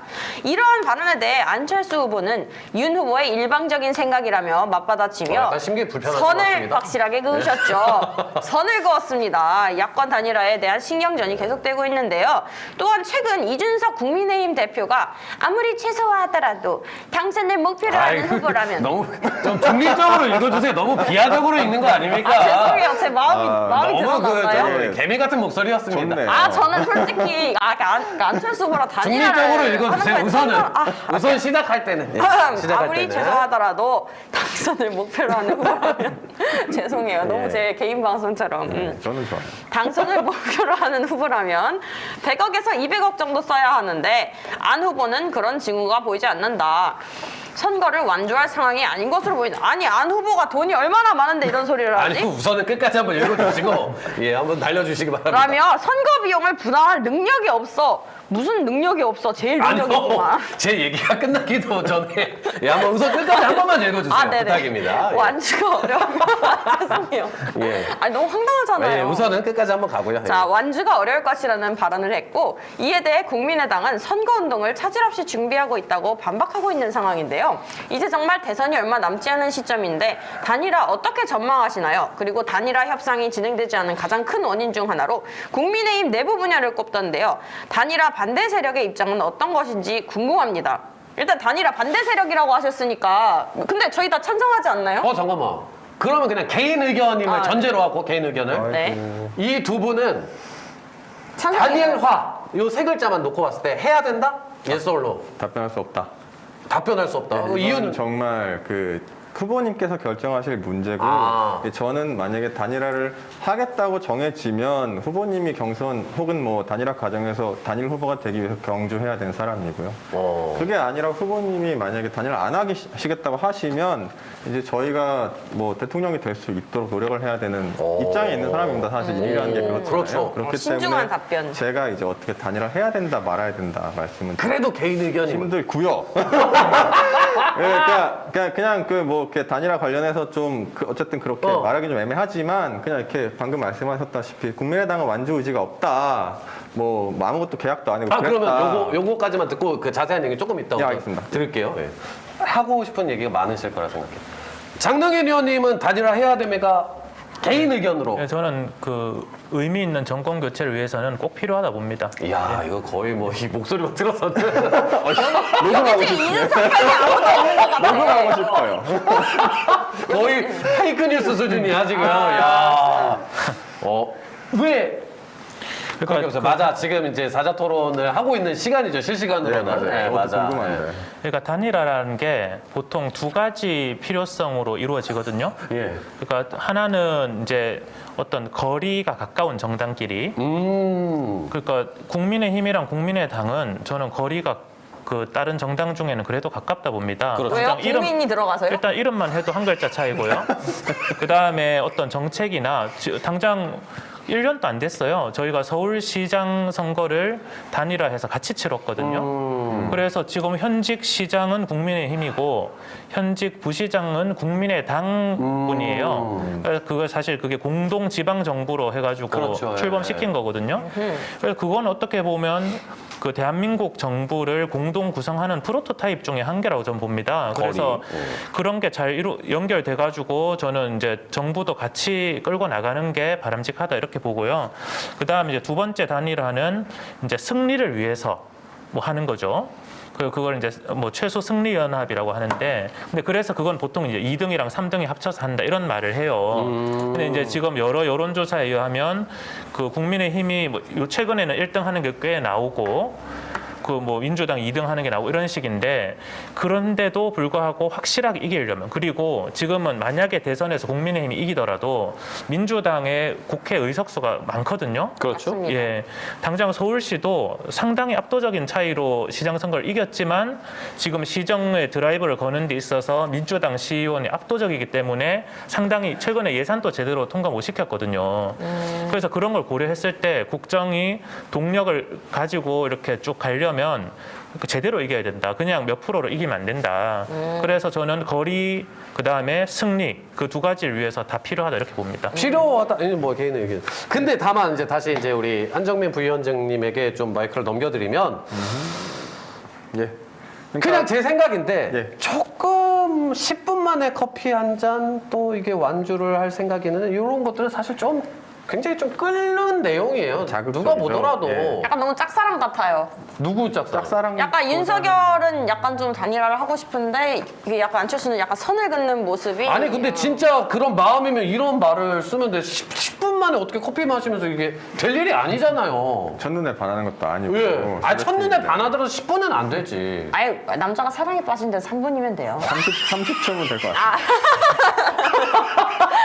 어쨌든. 하지만 이거는 굉장히 중대한 사안이 10분 만에 커피를 마시는 건 어떻게 보면 아 그쵸 좀 오바를 했다. 좀 존중에 리스펙트가 이거 부족한 거 아니에요? 이렇게 해석이 돼요. 네, 리스펙 관점에서 좀 이렇게 아까 해드리던 말씀을 이어드리면 뭐 완주를 못 할 거예요. 뭐 사무실 계약이나 유세차 계약도 안 했어요. 이런 말씀들을 하시거든요. 되게 자극적인 말들을 맞아요. 많이 해주세요. 근데 이제 그 단일화라는 게 아까 장능인 위원장님도 말씀해 주셨지만 결국에는 주 목적은 이기는 거잖아요. 그러면은 단일화를 언급하실 때 이기려면 상대방의 지지층을 깔끔하게 흡수하는 게 가장 중요한 목적이라고 생각이 돼요. 그래야 시너지가 날 수가 예, 있는데 그렇습니다. 근데 지금 이렇게 자극적인 말씀들을 하시고 그다음에 이제 단일화는 안철수의 사퇴가 뭐 전제돼야 된다 이런 식으로 말씀도 많이 하시거든요. 아하. 그러면 사실 이게 그냥 제가 느끼기에는 그런 말씀들은 단일화를 반대하시는 분이 저희의 지지층을 자극해서 저희 내부에서 반대 여론이 일어나게 하시려는 그런 생각밖에 사실 안 들어요. 왜냐하면 그런 말씀이 나올 때마다 저희 내부에서 되게 막 들끓으시는 분들이 계시거든요. 기분 나쁘죠. 그러니까 사실 저도 기분은 사실 나쁘고 그러니까 좀 정말 진정성 있게 승리를 위한 단일화를 원하시는 상황이시라면 뭔가 뭐 제안을 이제 먼저 언급을 많이 해주시니까 단일화에 관련해서 근데 뭐 결정은 후보님이 하시겠지만 언급을 하실 때 좀 더 진중한 이렇게 태도로. 좀 리스펙하는 관점에서 이렇게 해주시면 안철수 사퇴밖에 없다 뭐 이런 건 좀 사실 어떻게 리스펙이 좀 너무한 게 개인적으로 아닌가. 보실 때도 방금 의견 동의합니다.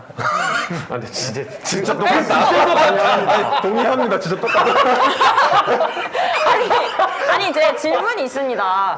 좋습니다. 이게 이제 국민의당의 이제 지지층들이 예. 대부분 중도이신 분들이 많단 말이에요. 예. 이제 극단적으로 말하자면 이제 두 거대 양당인 이제 그 민주당도 뽑기 싫고 이제 국민의힘도 꼴 보기 싫은 사람들이 많이 모여 계세요. 이제 중도적인 입장이 강하기 때문에 국민의당이. 근데 그래서 요즘 그 우스갯소리로 돌고 있는 얘기인데 만약에 진짜 윤석열 후보가 그 안철수 후보의 표를 흡수를 하고 싶다면 안철수 후보가 이재명과 단일화를 해야 한다 이런 얘기가 들고 있어요. 그러면 이제 반발 심리에 갈 거라고 예, 예, 이런 예. 얘기가 돌고 있는데 혹시 이거에 대해서 어떻게 생각하세요? 사실 그러니까 뭐 단일화 지금 논의하는 단일화 제가 후보님이 뭐 어디랑 하고 이런 얘기 잘 모르겠지만 네네. 만약에 지금 논의되는 부분이 윤석열과 안철수의 단일화라면 저희 서울시장 선거 때 사실 저희 같이 아이템도 하나 하고 단일화 잘 이루었잖아요. 사실 그리고 그렇게 단일화가 되고 나서 저희 후보님께서는 오세훈 시장님의 유세를 다 따라다니셨어요. 그쵸, 다 서울 도와주셨죠. 그 요새 다 따라다니고 뭐 엄청 열심히 도와주시고 해서 그 지지율 흡수를 정말 적극적으로 도우셨단 말이에요. 그래서 그런 것도 사실 반대 세력의 이상한 소리라고 생각해요. 정말 단일화를 반대할 명분을 찾다 보니까 돈이 없어서 못한다. 아, 돈 엄청 많아요. 돈 네. 많죠. 그다음에 제일 표가 많아요, 아주. 표가 오지 않는다. 아, 이거 얼마나 열심히 하시는데요. 일단 하기로 하면 열심히 하세요. 그러니까 그런 부분에 대한 거는 좀 시비인가? 뭐 이 정도 네, 생각밖에 안 그렇게 들어요. 말하면. 그냥 진정성 있게 좀 이렇게 일단 언급을 해주실 때 좀만 더 부드럽게 언급을 해주시면 그러니까. 좀 은혜 좀 갚아야 될 때가 온 것 같아요, 국민의힘은. 네. 그래서 은혜까지는 같이- 아니고요. 같이 해야죠. 그냥 예. 이렇게 잘 지내자 뭐 이 정도. 우리 더불어민주당에서 오신 우리 전국대학생 박영훈 위원장님 오랜만에 이슈에서 조금 편안하게 이야기를 나눌 수 있는 이슈가 나왔습니다. 어떻습니까? 별로 단일화 하든 안 하든 상관은 안 해요. 거대 당이지. 왜냐면은 그렇지. 지금 약간 너무 아슬아슬해. 국민의힘이 약간 민주당을 확실하게 이길 수가 없는 상황이거든요. 약간 지금. 단일화가 깨지길 바라나? 아니 그런 것도 아니고요. 사실 데이터 분석을 좀 해보면은 오. 단일화를 하던 안 하던 이 안철수 후보가 만약에 윤석열 후보와 단일화를 했을 때 그 효과가 저희에게 만약에 6% 오면 여기에게 7% 오는 수준이지 뭐 온전히 다 가지 않는다라는 것을 말씀드리고 싶고, 왜냐하면 국민의힘의 윤석열 후보가 선출된 이후에 안철수 후보에게 간 분들 윤석열에게 비토를 놓고 그런 분들이 다시 윤석열 후보를 지지할 가능성이 낮거든요. 맞습니다. 그렇기 때문에 단일화에 대해서 저는 단일화를 해도 상관없고 안 해도 상관없다. 어차피 선거라는 것은 그런 구도 싸움이 아니라고 저는 생각하거든요. 이게 너무 정치적인 계산으로 이루어지지 않고 공학적으로만. 네. 근데 민주당 보고서에는 그 단일화 하면 안 된다라고 막 그게 써놨던데요. 뭐냐면 사람들 굉장히 오해하세요. 어. 이 말단 주임이 그냥 이렇게 쓴 건데 그게 마치 당의 대표 보고서인 양, 저는 그런 보고서 본 적이 없거든요. 왜냐면 여기에도 당직자가 1,500명 있을 텐데 거기에서 가장 말단, 보다 더 말단, 중앙당 당직자도 아니고 국회의원들한테 친전으로 보냈다는 거 아니에요? 본인이 이렇게 뿌린 거예요. 저는 그게 더 황당하고, 그러면 국민의힘에 지금 청년 보좌역 분들이 사고를 치고 있는데 이게 윤석열 후보의 입장인가요? 박민영 씨는 방금 본인이 이렇게 화가 난다. 내가 이 캠프의 기조를 이렇게 다시 말하겠다. 청년 보좌역이 윤석열 후보 위에 있다는 건데 이 말하고 똑같은 거예요. 저는 그거는 공식 보고서가 아니라는 거네요. 아니 공식 보고서 아니고 박민영 씨가 내가 화가 나서 윤석열 후보 이렇게 다시 바꾸겠다 하는 거하고 똑같은 거예요. 이게 침소봉대를 할 일은 아니고. 뭐냐?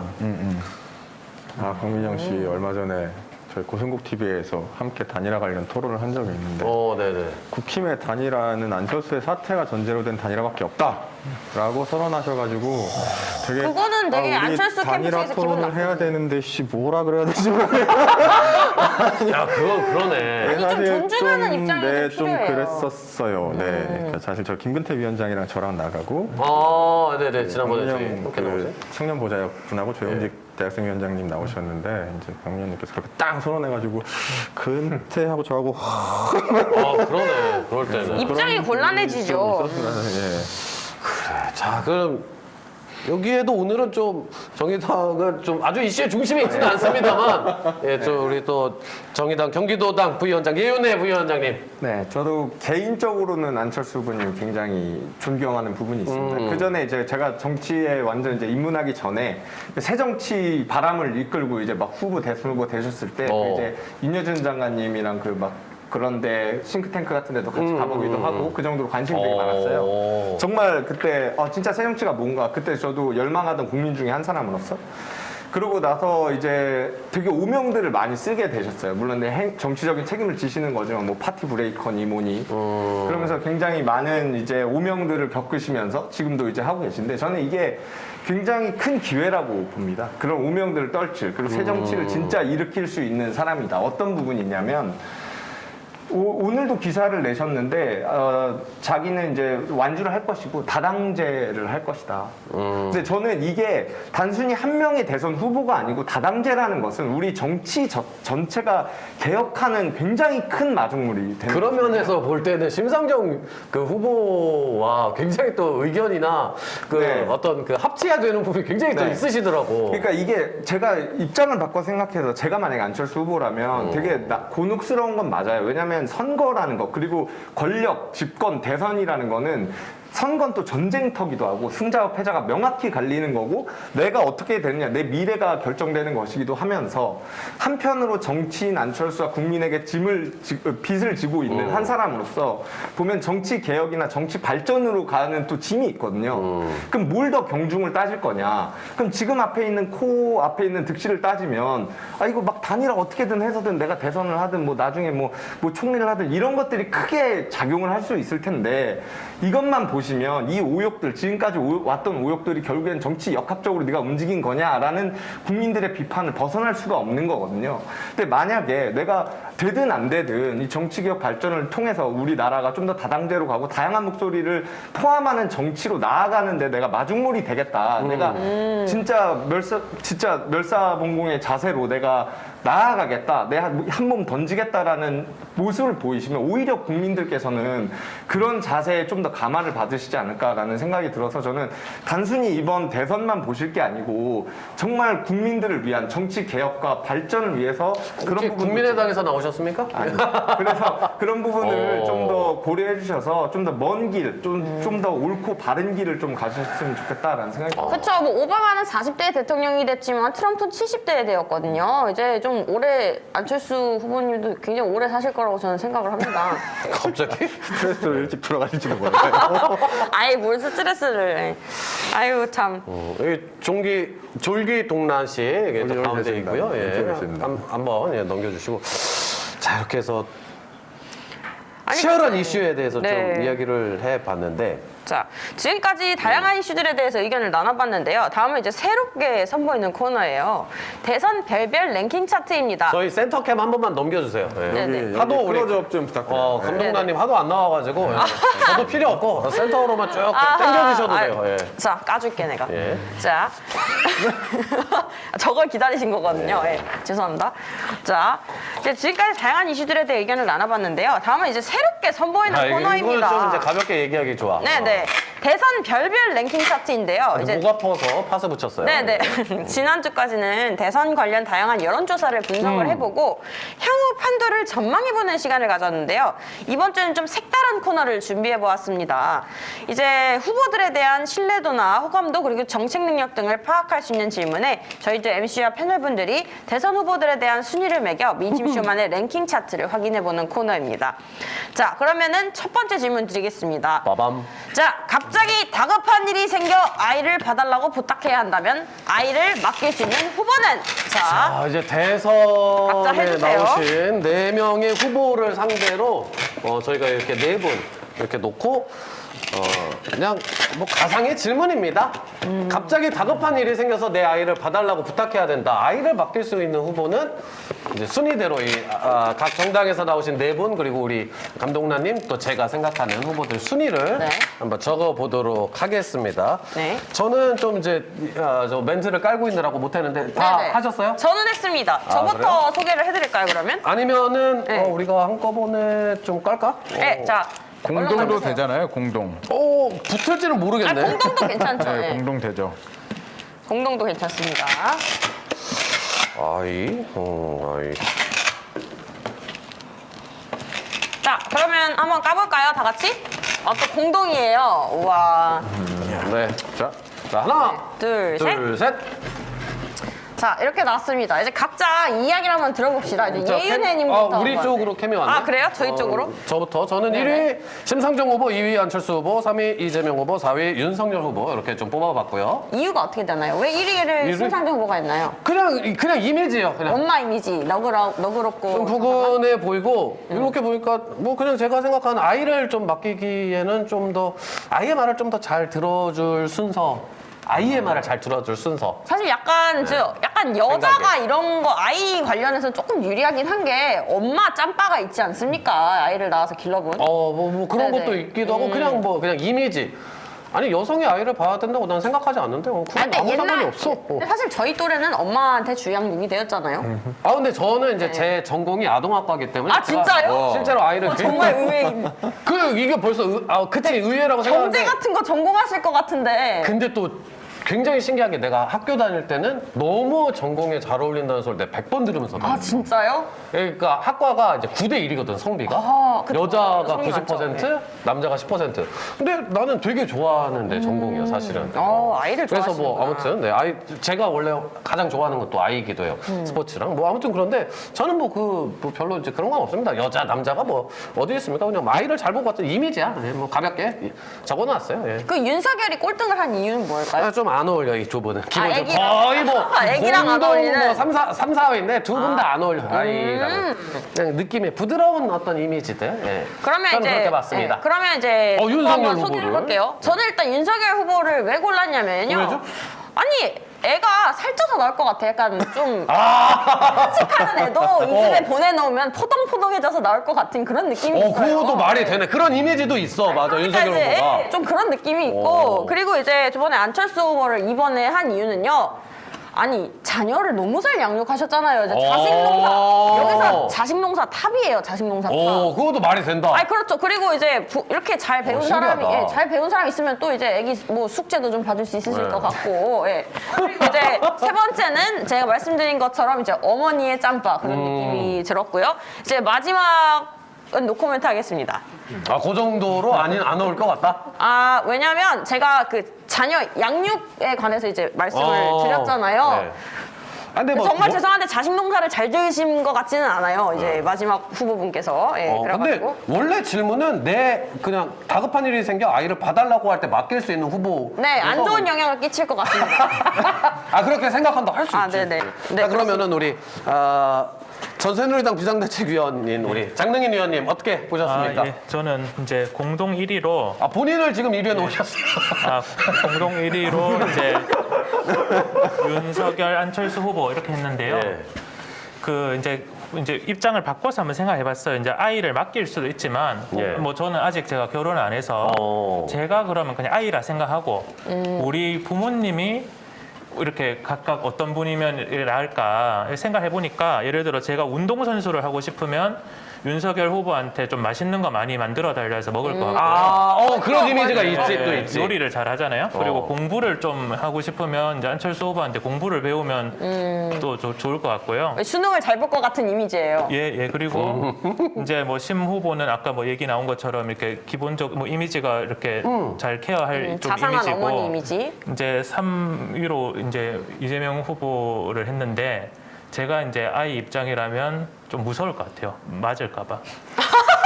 맞을까봐? 예. 아니, 개인적인 의견입니다. 엄격한 느낌, 엄격한 뭐 느낌. 이제 요즘은 체벌이 없지만 뭐 예전 저 때만 해도 뭐 어릴 때 또 체벌도 있고 했잖아요. 예. 그래서 뭐 그런 또 막연한 두려움이 좀 있습니다. 근데 이것도 사실은 심상정 의원이 정말로 운동을 열심히 하고 굉장히 치열한 분이잖아요. 실제로는. 도망 다니면서 아이 낳으시는 네. 거의. 근데 맞아 사실은 굉장히 그런 걸 하시는 분인데 또 이런 어떤 이미지상으로 볼 때 또 약간 또 사진도 하필 굉장히 또 부드러운 또 이미지로 나왔어 온화하게. 다 부드러운 거 썼네요. 예. 이재명 후보도 부드럽게 썼는데 베스트 컷으로다가. 이상하네. 이게.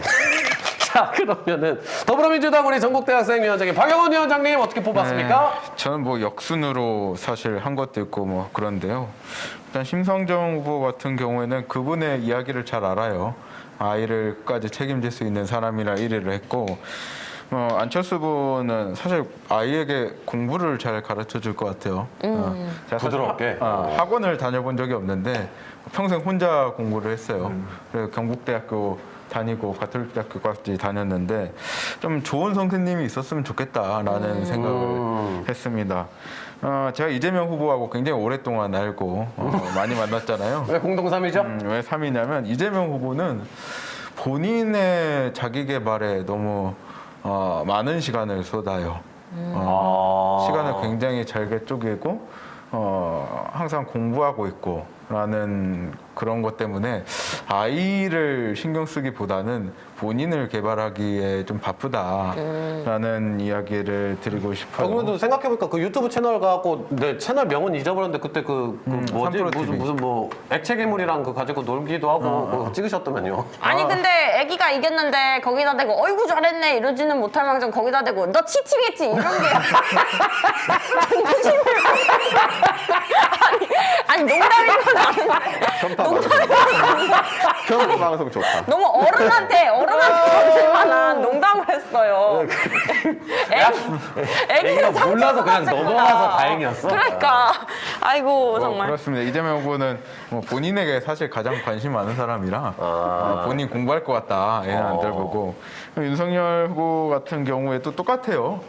윤석열 후보가 아이에게 관심 많이 가질까라는 생각보다는 뭐 본인의 해야 될 일들 거기에 좀 더 관심이 많을까.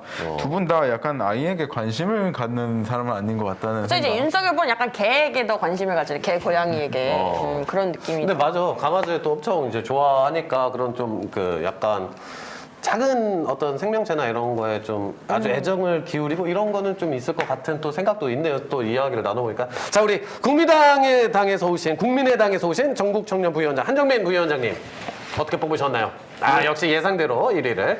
이제 뭐 일단은 아이는 뭐 제가 아직 아이가 없어서 모르겠지만 잘 아는 사람한테 맡기는 것 같더라고요. 그래서 저는 이 네 분 중에서는 저희 후보님을 제일 잘 아니까 당연히 안철수 후보님이 1표일 것 같고요.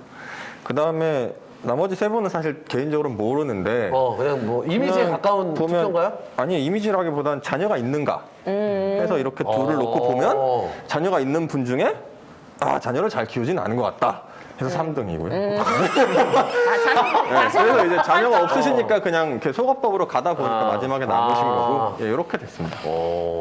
자, 그러면 우리 정의당 경기도당의 부위원장 예윤혜 부위원장님. 네, 저도 비슷한 수인데요. 뭐 저희 후보라서가 아니고 실제 저는 이제 아는 맞네. 네, 실제 이제 뭐 지역 사무실 가거나 국회 사무실 가면은 순수 과일을 좀 깎아주세요. 오며 가면 진짜 약간 엄마들 그런 그리고 푸근한. 오며 가면 뭐 밥은 먹었니, 뭐 옷은 좀 따뜻하게 입지, 뭐 이렇게 하시는 것들을 보면은 잠깐만, 이재명 후보도 약간 그런 스타일이 있습니까? 이렇게 개인적으로 오랫동안 보셨다고 했어요. 다정한 스타일이요? 다정하기보단 친구 같아요. 어떻게 다른 거죠? 약간 심상정 후보님은 챙겨주려고 하잖아요. 밥은 먹었니? 뭐, 예. 약간 그렇다면? 이재명 후보 같은 거 밥 먹었나? 약간 이런 느낌이에요. 좀 다른 것 같은 느낌이에요. 시크하다. 좀 시크하지, 약간 츤데레처럼? 약간 심상정 후보에게는 케어를 받는 느낌이고 이재명 후보는 그냥 친한 친구한테 같이 그냥 뭐 편하게 하는. 약간 엄청 살가운 표현은 아니더라도 밥 먹고 잘하고 있지? 실제로 성격이 그래요. 그러니까 그래서 친구보다는 약간 아버지 같아요. 그냥 약간 좀 우리네 아버지들 그렇게 막 저희에게 막 다정하게 엄마 같은 관심을 기울여주진 않지만 자기 사람들에게는 밥은 먹었냐? 뭐 이렇게 지나가다 물어보는 그런 느낌. 그런 느낌. 그런 느낌. 네.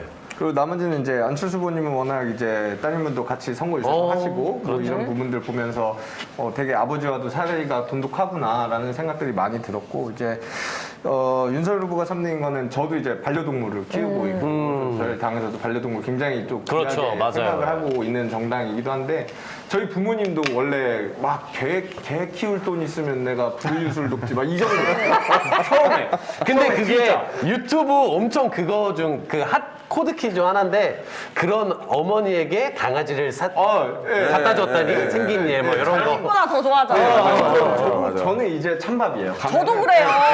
아니, 찬밥이에요. 그래가지고 아이고. 근데 그걸 보고 나니까 여러 이제 영상을 통해서 보고 나서 뭐 자식은 지금 자녀는 없으시지만 뭐 꼭 자녀가 있어야지 잘 키운다는 보장이 있는 건 아니고 그냥 봤을 때는 보편적으로 제 경험상은 반려동물에 잘 키우고 잘 하시는 분들은 이제 아동들에게도 잘하는 그런 게 있고 이제 이재명 후보님 같은 경우는 되게 그 애들은 말이 안 되는 일들을 하잖아요. 뭐 자기 좋아서 하는 근데 되게 사고도 합리적이시고 치기도 하고. 말이 안 되면 못 받아들이고 되게 너 칭칭했지?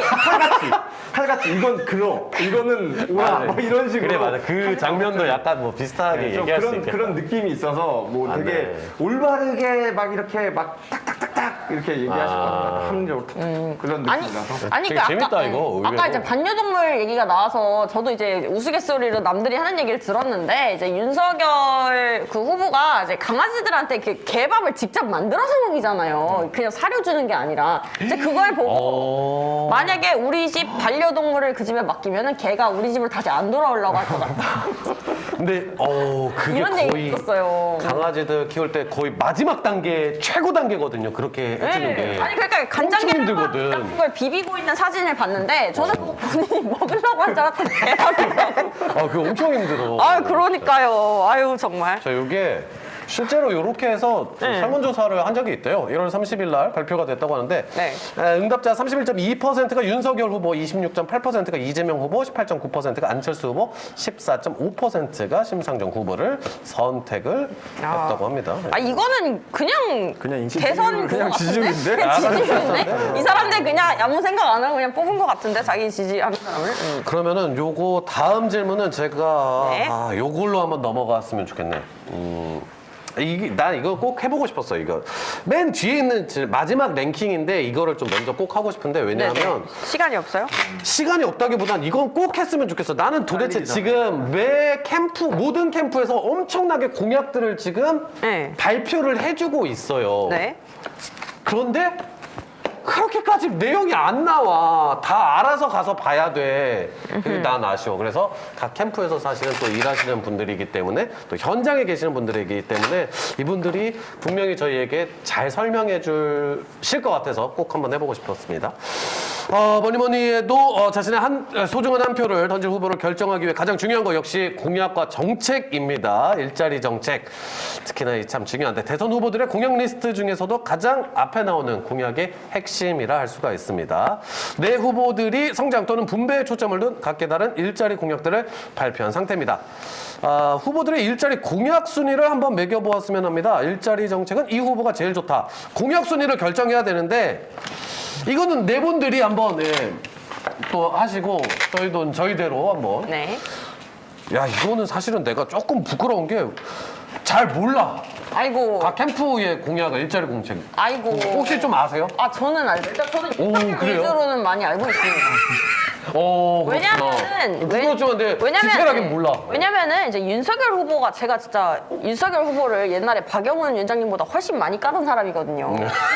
진짜로요. 근데 이제 어느 순간 갑자기 각성을 하더니 이 양반이 갑자기 그냥 우파의 정식이라는 전형적인 우파스러운 것들을 막 내걸기 시작했어요. 그래서 갑자기 윤석열을 빨기 시작했죠, 제가. 네, 그렇기 때문에 그러면은 한번 제가 먼저 얘기할까요? 감독관님이 한번 생각하는. 자, 저는 당연히 윤석열 후보를 제가 이제 보수적인 성향이니만큼 윤석열 후보를 1등으로 했고요. 의외로 이재명 후보가 또 2위까지 올라갔네요? 저 이재명 후보가 저는 사실상 저기 페미니즘을 빨지만 않았으면 저는 이재명 후보도 굉장히 괜찮은 공약을 내는 사람이 현실적이라고 생각합니다.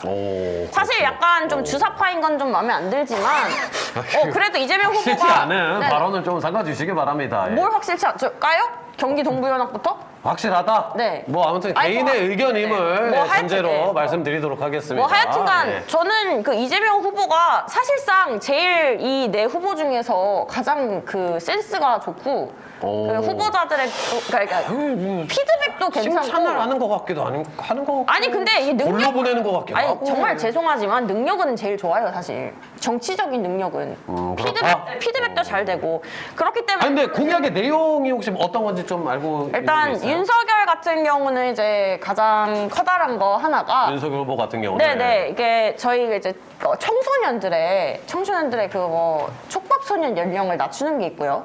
그리고 이제 성범죄 처벌을 강화하고 무고죄 처벌 또한 역시 강화를 하고. 선생님 일자리 정책 얘기하기로 했는데 우리 네? 일자리 정책 일자리 정책이요? 지금 무슨 공약만 봤어요. 그래요? 네, 공약 얘기하잖아요. 그럴 수도 있지. 그래서 아까 처음부터 노안이 왔다고 한 거예요? 네. 그럴 수 있지. 공약만 보고 이걸 했네요. 그럴 수 있지. 자, 그러면은 일자리 정책에 관해서 이 각 당에서 오신 이 네 분의 의견을 한번 다 준비가 되셨나요? 네. 준비가 되신 거예요? 아니 저는 다른 후보 공약 잘 몰라가지고. 자, 그러면은 팩트지 사실 보이면 알잖아요. 그럴 수도 있지. 좋아요. 자, 그러면 한번 결과를 보여주시기 바랍니다. 자, 이제 네 분이 각자 가장 이제 충격적인 판넬 상태를 보여주신 우리 더불어민주당에서 오신 전국대학생위원장 박영훈 위원장님 왜 이렇게 했습니까? 일단 우리 후보의 공약밖에 모르고요. 뭐가 있습니까? 일자리 정책으로. 일자리 정책 여러 가지 있는데 첫 번째로 말씀드리고 싶으면 유승민 후보의 공약이었죠. 사회 서비스 개혁. 그것을 유승민 후보가 발표했을 때 저도 꽤 탐이 났어요. 꽤 탐이 나서 우리 공약으로 먼저 냈어야 되는데라는 생각도 했는데 어떤 내용이에요, 구체적으로? 다양한 사회에서 예를 들어서 4차 산업혁명들이 있잖아요. 그런 4차 산업혁명과 뭐 신산업 동력들을 통해서 뭔가 일자리 창출하겠다는 내용인데 제가 뭐 정확히 기억은 안 나고 뭐 그런 내용이었던 걸로 기억해요. 그래서 저도 유승민 후보를 보면서 그 공약이 굉장히 매혹적이었다. 내용은 사실 정확히 기억 안 나거든요. 근데 그것을 우리 후보가 채택을 했더라고요.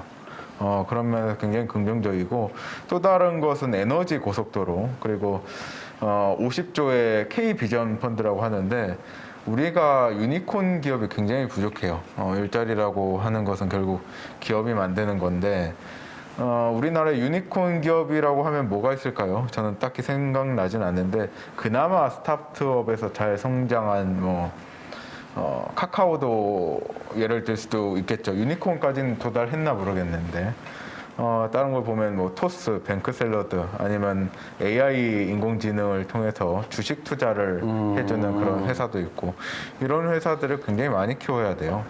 우리나라의 구조적 문제가 삼성이나 현대 그런 대기업 위주로 부를 축적해온 과도기적 경제 성장을 이뤘는데 이것들이 실질적으로 하청에 하청을 만들고 있다. 경제 구조가. 위원장님 조금만 텐션을 좀 높여주시면 감사하겠습니다. 네네. 예. 그래서 텐션 좀 내려가셨어요. 부가가치를 창출할 예. 수 있는 그 신산업을 육성할 수 있는 그런 유니콘 기업들을 많이 만들겠다는 공약이 생각나서 나머지 후보들은 공약 잘 몰라요. 잘 알려주세요. 그러면 한번 배워보도록 하죠. 우리 전 새누리당 비상대책위원회 장능인 위원님. 그러니까 저는 대통령이 본인이 직접 일자리를 몇 개 만들겠다라고 하는 거는 뭐 좀 심하게 말하면 사기라고 생각하거든요. 역시 또 경제학과 교수님이시니까. 예, 하여튼 예. 그래서 예를 들어서 지금 정부도 마찬가지죠. 일자리를 그때 82만 개 만든다 했던가요? 그래서 약속을 해놓으니까 숫자는 채워야겠고 그러다 보니까 정부에서 막 예산을 투입해가지고 쓰레기 줍는 사람들 예, 제가 만들고. 그 한 작년인가 그때 한번 동네 아침에 이제 한번 돌아다녀 봤어요. 그러니까 그 휴가라서. 근데 같은 지역에 한 8분, 9분 정도의 좀 노인분들이 청소를 하고 계신 거예요. 근데 주울 게 없으니까 그냥 빈자리를 계속 왔다 갔다 하는 거예요. 그러니까 그게 어떻게 보면 저는 그 실패한 지금 정부의 일자리 정책의 단면이라 보거든요. 환경 미화원 분들이 엄연히 계시니까요. 예, 그죠? 그래서 이제 요약을 드리면 저는 이제 이번에 뭐 윤 후보 공약도 마찬가지고 그 특정 뭐 일자리를 정부가 주도해서 만들겠다 이게 아니라 민간이 아까 어떻게 보면 뭐 비슷한 뭐 여러 가지 신산업 얘기도 하셨는데 그런 신산업들이 피어날 수 있도록 규제를 풀어주고 자율성을 키우고 그런 데 집중을 해야 된다 봅니다. 아하, 아멘. 당장 예, 우리나라 규제 같은 경우는 뭐 많이 들어보셨겠지만 그 파지티브 규제잖아요. 그래서 뭐 되는 거를 법에 명시를 쫙 해놨거든요. 그러니까 반대로 법에 없는 거는 아무것도 못 하는 거예요. 근데 입법 속도가 그 사회 변화를 따라가지 못하거든요. 네. 그래서 그거 자체를 네거티브 규제로 바꾸는 것만 해도 저는 엄청난 일자리 개혁이라고 봅니다. 예, 이 정도로 하겠습니다. 네. 그 정도로. 그러면 국민의당에서는 어떤 게 있습니까? 네, 일단은 안철수, 윤석열, 이재명, 심상정 이렇게 뽑았고요. 저는 일자리는 당연히 시장에서 만드는 것이라고 생각이 되고, 뭔가 정부가 만들어주는 일자리를 주장하시는 이쪽 두 분은 사실 저는 동의하기 좀 어렵고요.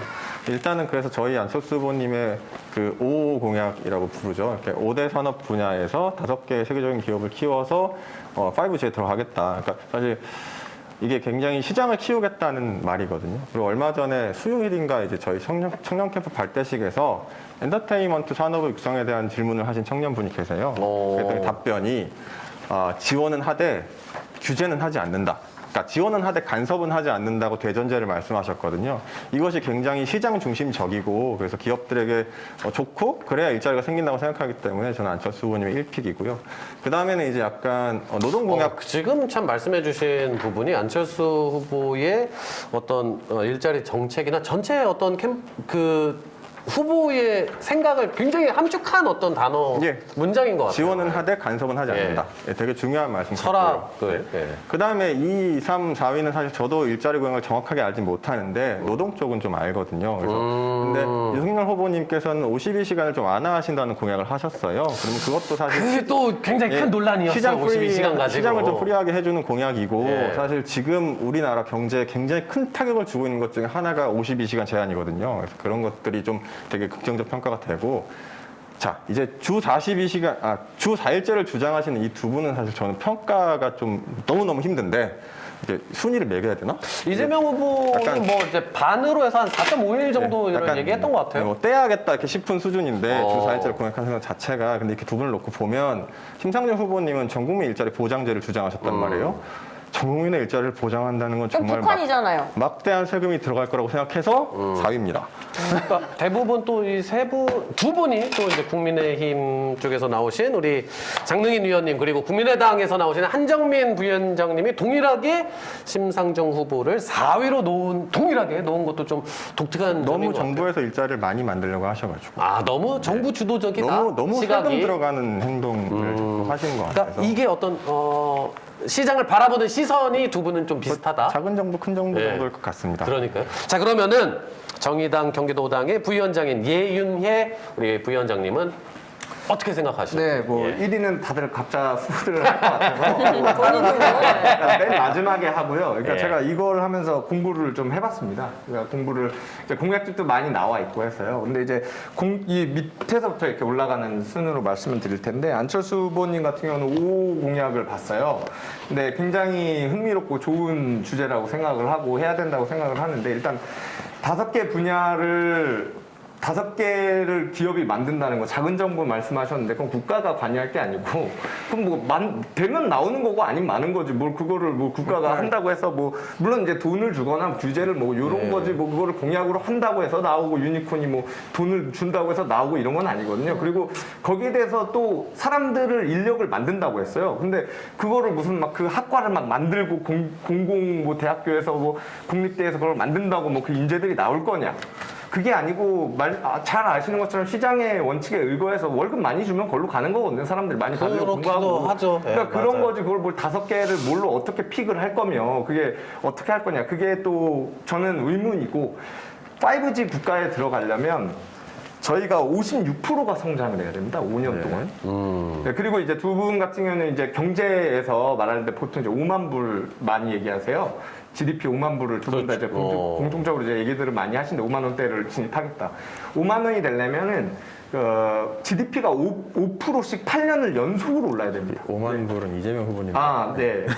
윤석열 후보님도 이제 뭐 5천 그쵸. 근데 다른 것들 보면은 5만을 상징적으로 얘기를 하세요. 뭐 공약급은 아니더라도 인터뷰나 5만 저희 후보님은 5만 불을 언급하신 적이 없고요. 알겠습니다. 섞어서 5만 얘기하다 불은 보니까. 이재명 후보님의 공약입니다. 아, 좋은 정정입니다. 알겠습니다. 좋습니다. 네, 평명 감사합니다. 네. 네. 아무튼 그래서 이제 5G 국가나 이런 것들이나 그런 부분들이 있고 52시간에 대해서는 저도 이제 4일제에 대해서 좀 연달아서 말씀을 드릴 텐데 두 분 다 이제 고용을 굉장히 일원화하시겠다고 하셨어요. 근데 이거는 굉장히 많은 시대에서 많은 사람들이 목숨을 걸고 투쟁해온 역사가 있는 것이거든요. 이제 목숨을 걸고 막 착취당하고 이런 부분들에 대해서 한 거 하고 만들어온 역사들이 있는데 그건 깡그리 무시하고 돈이 되면은 뭐 120시간 어쨌든 너랑 나랑 계약한 거 아니냐. 너가 120시간을 일하든 340시간을 일하든 1000시간을 일하든 그건 너랑 나랑 계약했으니 나는 합당하게 너를 굴려 먹겠다. 라는 마인드가 굉장히 천민자본주의적인 생각인 것이고 그런 것들을 그런 상황을 만들어 놓고 노동자들을 먹고 살기 힘들게 만들어 놓고 여기 가면은 일확천금 더 많은 일을 내가 갈아 놓으면은 돈을 벌 수 있어 라는 구도를 만들어 놓고 노동시장을 프리하게 한다는 것은 그렇게 만드는 거죠. 갈아 넣을 수밖에 없는 구조를 만들어 놓고 노동 시간에 있어서는 두 분의 생각이 완전히 다른 것 사실 같습니다. 노동시간 제한과 먹고 살기 힘든 건 약간 다른 문제라고 생각해요. 그러니까 지금 말씀하시는 건 노동 환경이 안 좋고 뭔가 임금을 너무 적게 해주고 이렇게 사람 너무 과하게 굴리고 이런 문제들이잖아요. 그런 건 사실 노동 시간을 제한한다고 그런 부분이 52시간 동안 미친 듯이 굴릴 수도 있는 거거든요. 그러니까 그 굴리는 과정에 있어서 좀 위험하거나 위법적인 부분들을 단속하는 방향으로 가야지 뭔가 사실 일을 더 하고 싶은 사람도 있단 말이에요. 저는 사실 일을 더 하고 싶었어요. 저는 원래 52시간제가 주어지고 나서 야근을 못 하게 돼가지고 월급이 한 100만 원 줄었어요. 그러니까 그런 일하고 싶은 사람의 권리를 막는 것도 있단 말이에요. 그러니까 물론 그래 맞아요. 네. 그 얘기들을 하는 사람들이 있어요. 맞아요. 제가 그 주장들이 있어요. 제가 오늘 아침에 그 시위를 다녀왔습니다. 어떤 시위를 다녀왔냐면 이제 택배 노조 시위에 다녀왔습니다. 이제 아실 거예요. CJ 대한통운 본사에 쳐들어가서 문을 깨부수고 직원들을 팬 그런 사건이 있었는데 거기 가가지고 제가 봤는데 여러분도 아시겠지만 이제 택배 노조라던가 노조는 이제 정의당의 영향이 굉장히 많습니다. 이제 애시당초 노조 가입할 때 정의당 가입서를 드릴 정도로. 근데 이제 여기서 말씀하시는 지금 비노조원들이랑 노조원들이 가장 많이 갈등을 겪고 있는 부분이 갈등을 겪고 있는 부분이 노동 시간입니다. 이제 10시로 제한을 해버렸어요. 이제 10시 안에 무조건 끝내라. 그리고 이제 노조원분들은 이제 우리가 이제 과로해서 죽지 않느냐, 주 5일제로 하여라. 이렇게 만들었단 말이에요. 근데 이제 아무래도 택배는 이제 건당으로 그 일을 하는 만큼 돈을 버는 개인 사업자이다 보면 그런 맞아요. 만큼 이제 주 5일제로 바꾸고 이제 10시까지 커트를 해버리니까 아무래도 이거를 이행하고 계시는 노조원분들의 수익이 적단 말이죠. 근데 이제 이게 비노조원들 같은 경우는 이제 아직까지 주 6시간을 하고 있고 10시는 지키고 있어요. 근데 이제 근본적으로 봤을 때 이제 노조원분들이 불만인 거는 왜 우리 수익이 더 적느냐. 근데 솔직히 말해서 자본시장의 경우는 아직까지는요, 저희가 아직 공산주의화 되지 않았기 때문에 자본시장에서는 일한 만큼 더 가져가는 게 아직은 옳다고 보이거든요. 근데 이제 정의당에서 말하는 이제 주 4일제도 저희가 솔직히 초등학교 때는 다 꿈꿔보는 일 아니겠습니까? 금요일까지만 목요일까지만 학교 가는 거.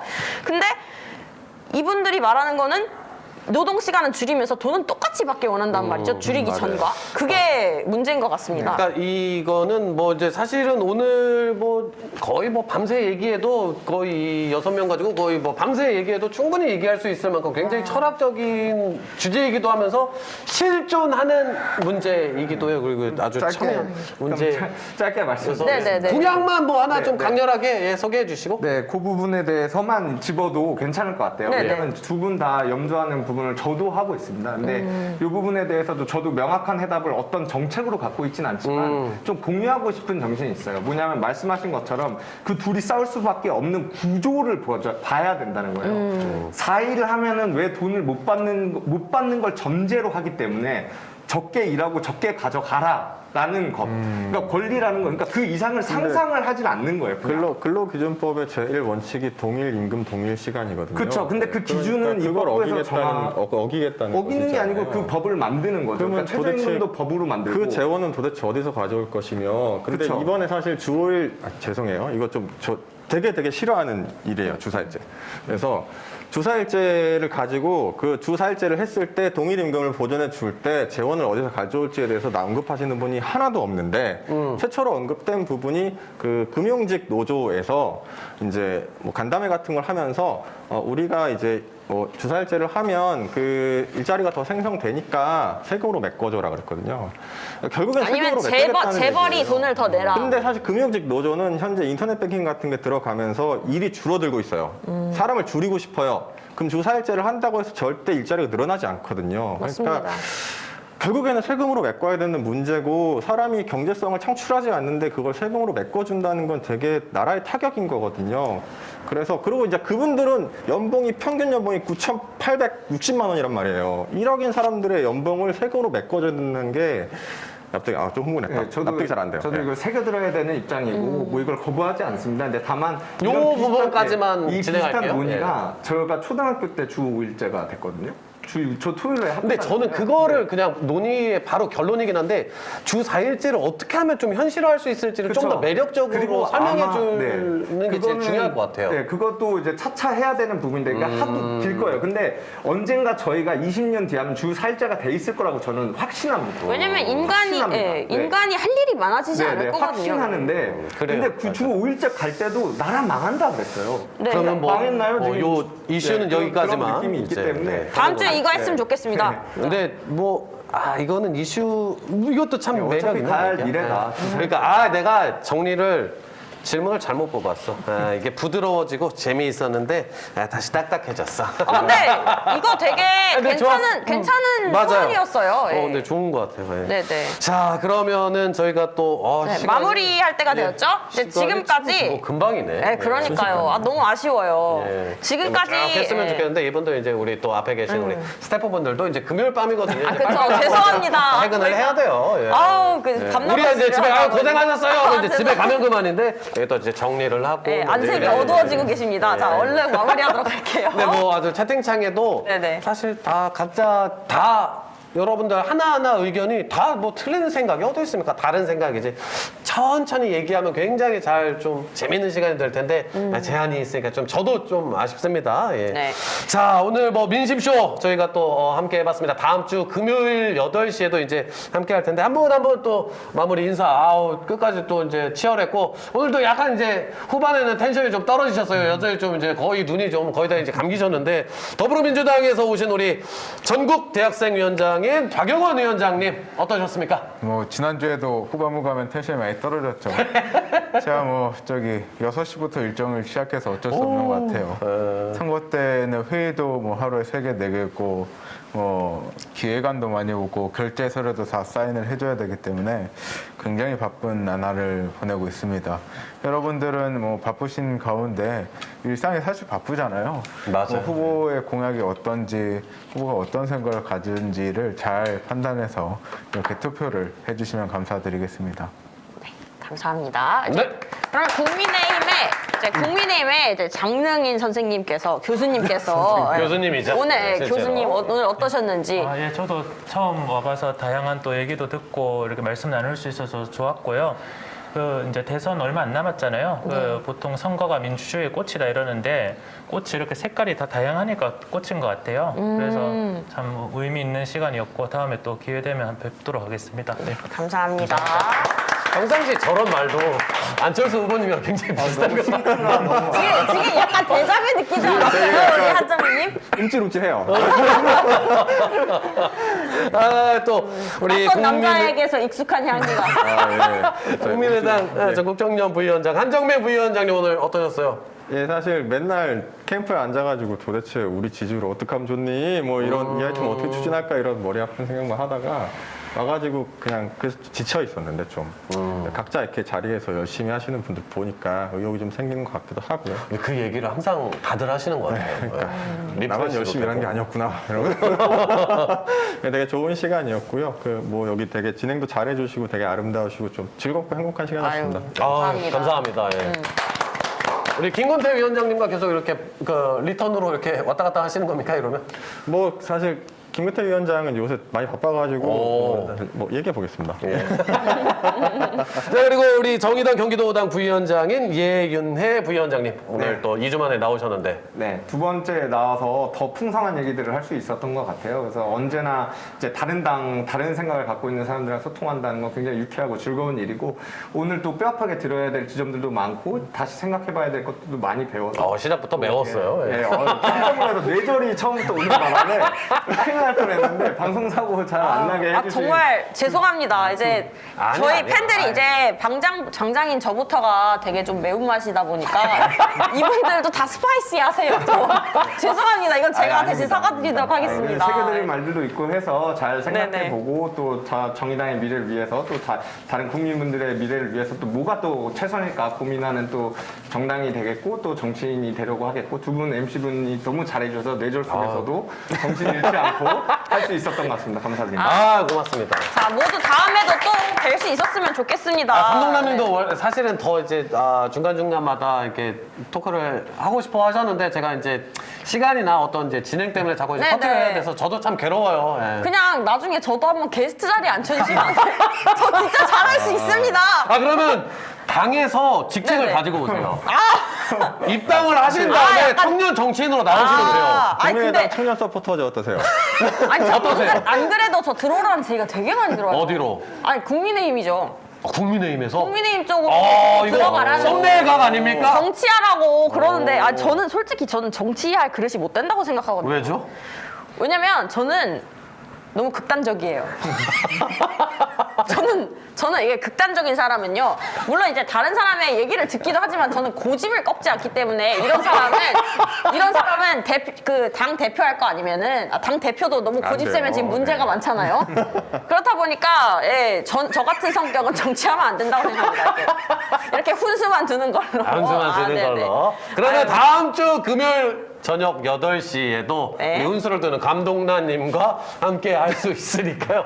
다음 주 금요일 8시에 저희 민심쇼는 다시 돌아오도록 하겠습니다. 다음 주에 또 뵙겠습니다. 고맙습니다. 다음 주에 봬요. 수고 많으셨습니다.